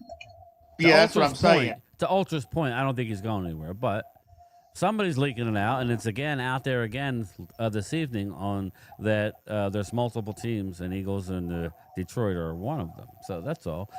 Detroit's, are kicking the tires, and Eagles are kicking the tires. So Buffalo needs to kick the tires. Yeah. I mean, I don't know their salary. I guess I could pull it up real quick. I could pull up the salary cap. Let's look at the salary cap before we get out of here. The salary cap. There's a lot of teams. Buffalo Bills have. Let's see. So I get this crap out of the way. The Buffalo Bills have $100,000. That's it. They don't. What about Baltimore? They don't have the cap space. They have $100,000. They are up against the cap. So that's. Well, they signed their second round pick. Yeah, well, they'll restructure and do some stuff. TJ Watt. Let's look at Denver. Denver's got 15 mil, so they could swing it. Just looking at teams that are close. I mean, why would you do it? Chicago Bears. Let's look at the Bears. Bears have 14 million. That's not. You're not gonna. You bring in a $30 million player. The Bears are a possibility. Yeah, they have 14 million. They'd have to restructure. Arizona's got 36 mil. So I guess he could follow his brother and go to Arizona. I guess. Possible. Just looking at. What about Seattle? You got Green Bay. He's got 35 million. He could go to Green Bay. So there's more teams out there than we think. Seattle, you say? Let me look at Seattle. Seahawks have 30 million, 30.6. So they could do it. They have a really good defense. You add J.J. Watt to that defense, they're going to be scared. Yeah. So there are more teams than Detroit and the Eagles. Again, Seattle did sign D. Law, so maybe they might want to get some old. D. Law, he's wearing 0. What do you guys think of that? I think that's stupid. You don't talk about cringe. That's cringe, man. You wear 0, you better be like some athletic. What's beast. he trying to? He trying to be like Agent 0 or something? You still right? That's what I was thinking, Loyal. That's what I was thinking. I was like, okay, Gilbert. Yeah, I agree, Mark Carson. You can work around anything. I mean, I agree. He chose that number that's because that's the amount of rings he won in Dallas. Coyote says we avoiding bad lengthy contracts in free agency, but I still think a splash at defensive tackle or running back would be clutch game time. I agree with you. I agree with you. Team game time. All right, Logan, be easy. So which team? Guys, see y'all. Yeah, I'm gonna roll. I gotta get up at 4:45 in the morning, so I'm getting tired here. So, your final words, everybody. Good night to everybody. Let's get training camp started. Yeah, that's this training camp stuff. Enough of this talk about football. what it could be, should be. Let's get it. Let's start and let's see. All right. Yeah, I mean that's just what's fun, though, right? All the we're having fun and giving shits and giggles, but this is what it's about. We're at 0 line. Yeah, and again, I think a good season for the Giants will be 7-8 wins. I think that would be unbelievable with that schedule. I'll take my 8 and skate. That would be a great, and then you got Jason Dart. So you got that to look forward to. Oh, just let you guys know, my wife just said hi. She said thank you for the prayers and everything. Jeremy Dart. You're welcome, Jesse. That's Jason Bourne. Thank you. Hey, you know what, Jesse? Don't feel bad because I think that same thing for Dallas. I think 7-9 wins is a win for them this year. Wow. All right, everybody. Drew, you're on fire tonight, man. What's up with that? Yeah. Would you want to let him? You just like, man. You just like. You're The Giants are better than us. Look, I think that Drew, I will send you a Giants jersey. Okay, Oscar. Don't get Eagle Wade started. Eagle Wade, I'm surprised Eagle Wade's tolerating that. The teams that the first 4 games for every team, the first 4 games what are you doing, man? You're in the for dark, every bro. team are like winnable because those are the games that you're using. The first 4 or 5 games, you're using those games to get all the bugs and figure out how things and work. Get your football muscles and get back. your legs up under you, all that stuff. And Dallas buying my time. That's all I'm waiting for. Go ahead, man. You're in the dark. You in the lot? There he is. Oh, snap. Walker Wade's You here. know what? Oh. I'm in a cave like Aaron. I'm in a cave like Aaron Rodgers. I'm in a cave like Aaron Rodgers waiting for that. Yeah, I see some head bobbing action in there. Hey, yo, pause. Now, I will say that I don't. Is that a lot, Lizard? I'm giving Dallas a little bit more than that. You know what I'm saying? Well, I why? think Like I missed it. What did he say? Oh yeah, there were no. 9-11. I didn't hear what he said. I'm fading here. Sorry. No. I don't think that. I think Dallas is like. I'm not, because we just went through this with the kind of changes that they have made, particularly on their coaching staff. You know what I'm saying? And having seen what that looks like when it works, I'm accounting for that. So I think that Dallas is probably going to be like a 9-10 game. That's where I'm at. 9-11. That's where I'm at. I say 10 at best. Here's the Yes, caveat. yes. Here's the caveat to that, Leo.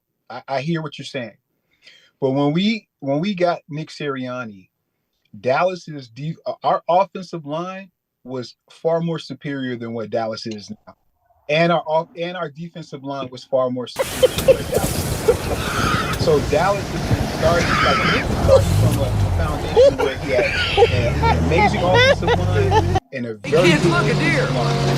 Dallas did not have that. And that's very which is but that's why I'm saying what I'm saying at this time in time, because it's the same thing. It was the same thing for us going into this year. You know what I'm saying? Remember, we were going through a brand new offensive coordinator, brand new defensive coordinator. Matter of fact, whole new coaching staff on the defense. You know what I'm saying? We were just Washington with the all new staff. Oh, the man. conference title. So. Exactly. You know what I'm saying? So dry heaving. I'm not discounting that take that him out, could man. not Take be him the out. case. But then at the same time, Take it.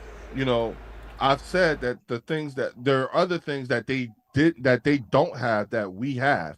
Again, a quality run game with a quality running back. You know, continuity. We're returning 10 out of 11 starters on offense. We're returning. You know, we had with all the players Yeah, that but you're left on bringing the back defense, 10. I'll just say this: you're bringing back 10 out of 11 starters who didn't. And how really many have defense? Who didn't have great 7. offensive numbers. It's the defense is four what. players are still there though. Yo, I'm just no, saying. wait, but I'm we just saying. we gotta The we gotta offense was not the strength during the whole length of the season. It was the defense. Yeah, but that's no, where you listen. lost all your players I on can defense. So defend- that'll be no, the no. difference. If No, you can be top 10 with all your losses, then I think you're going to be right back where you want to be. If not, if you slip, but then you've seen this before, Game Time. But You've seen this happen to us before when Hassan Reddick left, when that was Javon one Hargrave player. left. That wasn't. No, 7 it was starters. Hassan, Javon Hargrave, Kaiser White. But Hargrave wasn't a long time guy with the Eagles. Yeah, no, but Javon was on the team with Milton Williams. No, I know, See but what you I'm lost saying? Milton, And you then lost Josh Sweat. I mean, we you lost Kaiser White. C.J. We Gardner lost- Johnson. You No. Yeah, you No. lost Darius Slay. You No, lost no, James Game Time. No, Bradbury, you lost, no, I mean, no, you lost you're- a lot. No, Rodgers, no. right? No, game time. Isaiah Rodgers. No, what I'm saying is that That's when we where lost you the gotta year make we sure you lost don't drop Javon off. Hargrave, the year we lost Javon Hargrave was the same year we lost Kaiser White. Yep. The same Yeah, year but we lost Hassan where's Reddick. Kaiser White now? He's playing for. Is he even in the league? Yo, he's still in the league. I don't know still if he's playing. any good like he was. With Yeah, the no, Eagles. yeah, he is. He's holding up his own. You know. How I about just the can't- other guy you brought? How about Hassan Reddick? Has he done anything? Remember since leaving? remember the Jets. Yeah, And he now hasn't he's in done nothing Arizona. He's since back in leaving. Arizona. He's still there, huh? No, he's in Arizona. I No, don't think Tampa so. Bay. He went Yeah, to Tampa no, Bay. Yeah, he went to Tampa. He went to Tampa Bay. All right, Oscar, I'll see you, brother. Josh Sweat went to Arizona. I'm just saying, I think your offense, you know, I think it's going to come down to your defense. I mean, that's where you lost. That's where. Let me finish. We lost 4. Well, no, you lost 7 players on defense. You lost Yeah, you 4 did. studs. We lost 4. We're bringing back 7. Exactly. No, you lost. I mean, I can go find it. You lost a Yeah, lot go of ahead. players. No, you we lost 4. Slay's gone. You lost Slay. Slay. Uh-huh. You lost Gardner Josh Johnson. Sweat. You lost Gardner Johnson. This guy You retired. lost Milton Williams. Uh-huh. You lost Rodgers. You lost Isaiah One Bradbury. man that retired. So that's 6, and I know there's another one. I know you lost 7. you You lost 4. retire? Isaiah Rodgers wasn't a starter. Well, I didn't say starter. I said No, you lost. I'm talking starters. All right, you lost 4 starters out of 11. That's yeah. I preference that's everything with 50%. starters. Starters. I'm saying. All I'm saying is that's going to be the side of the ball that if you have a slippage, that's what's going to allow everybody else to close the gap. That's common sense. But even Again, with those losses, it's an easy thing to say. I'm not saying you're not. I'm not disagreeing with you, Brian. But I'm not disagreeing. What I'm trying to tell you was there last year. Listen, Brian. What I'm trying to tell you is that what I am saying is coming back is a particular level of continuity. We get to enjoy that. You guys don't. No, I'm not comparing. You're going through it right now. The Eagles. I'm saying the Chiefs said the same thing, and look what happened to them. If you have slippage, it's because your defense won't be number 1.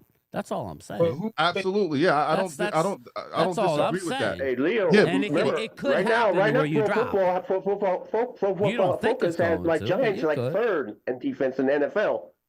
Yeah, I believe that you guys are building a monstrous defensive line.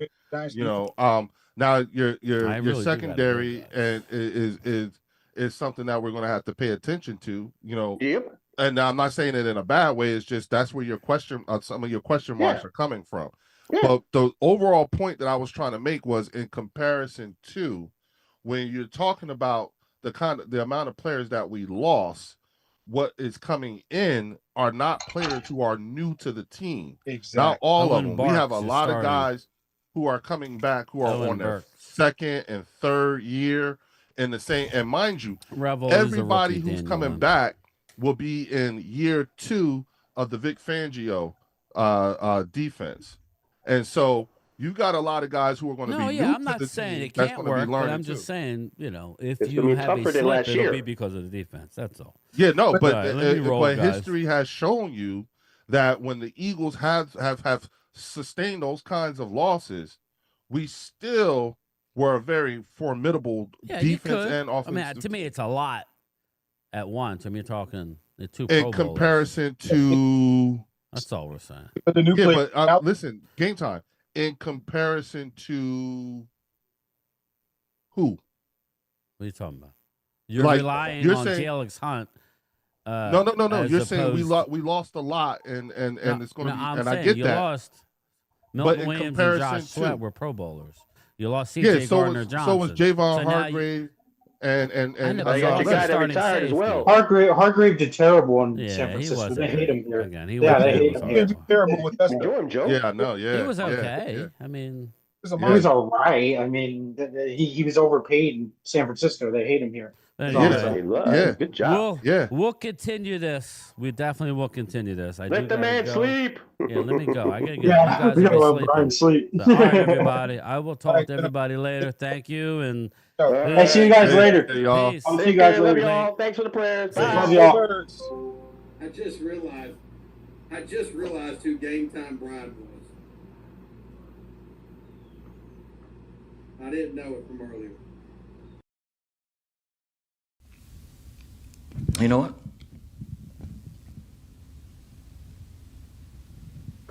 I'm not leaving. I'm not leaving. I'm not fucking leaving!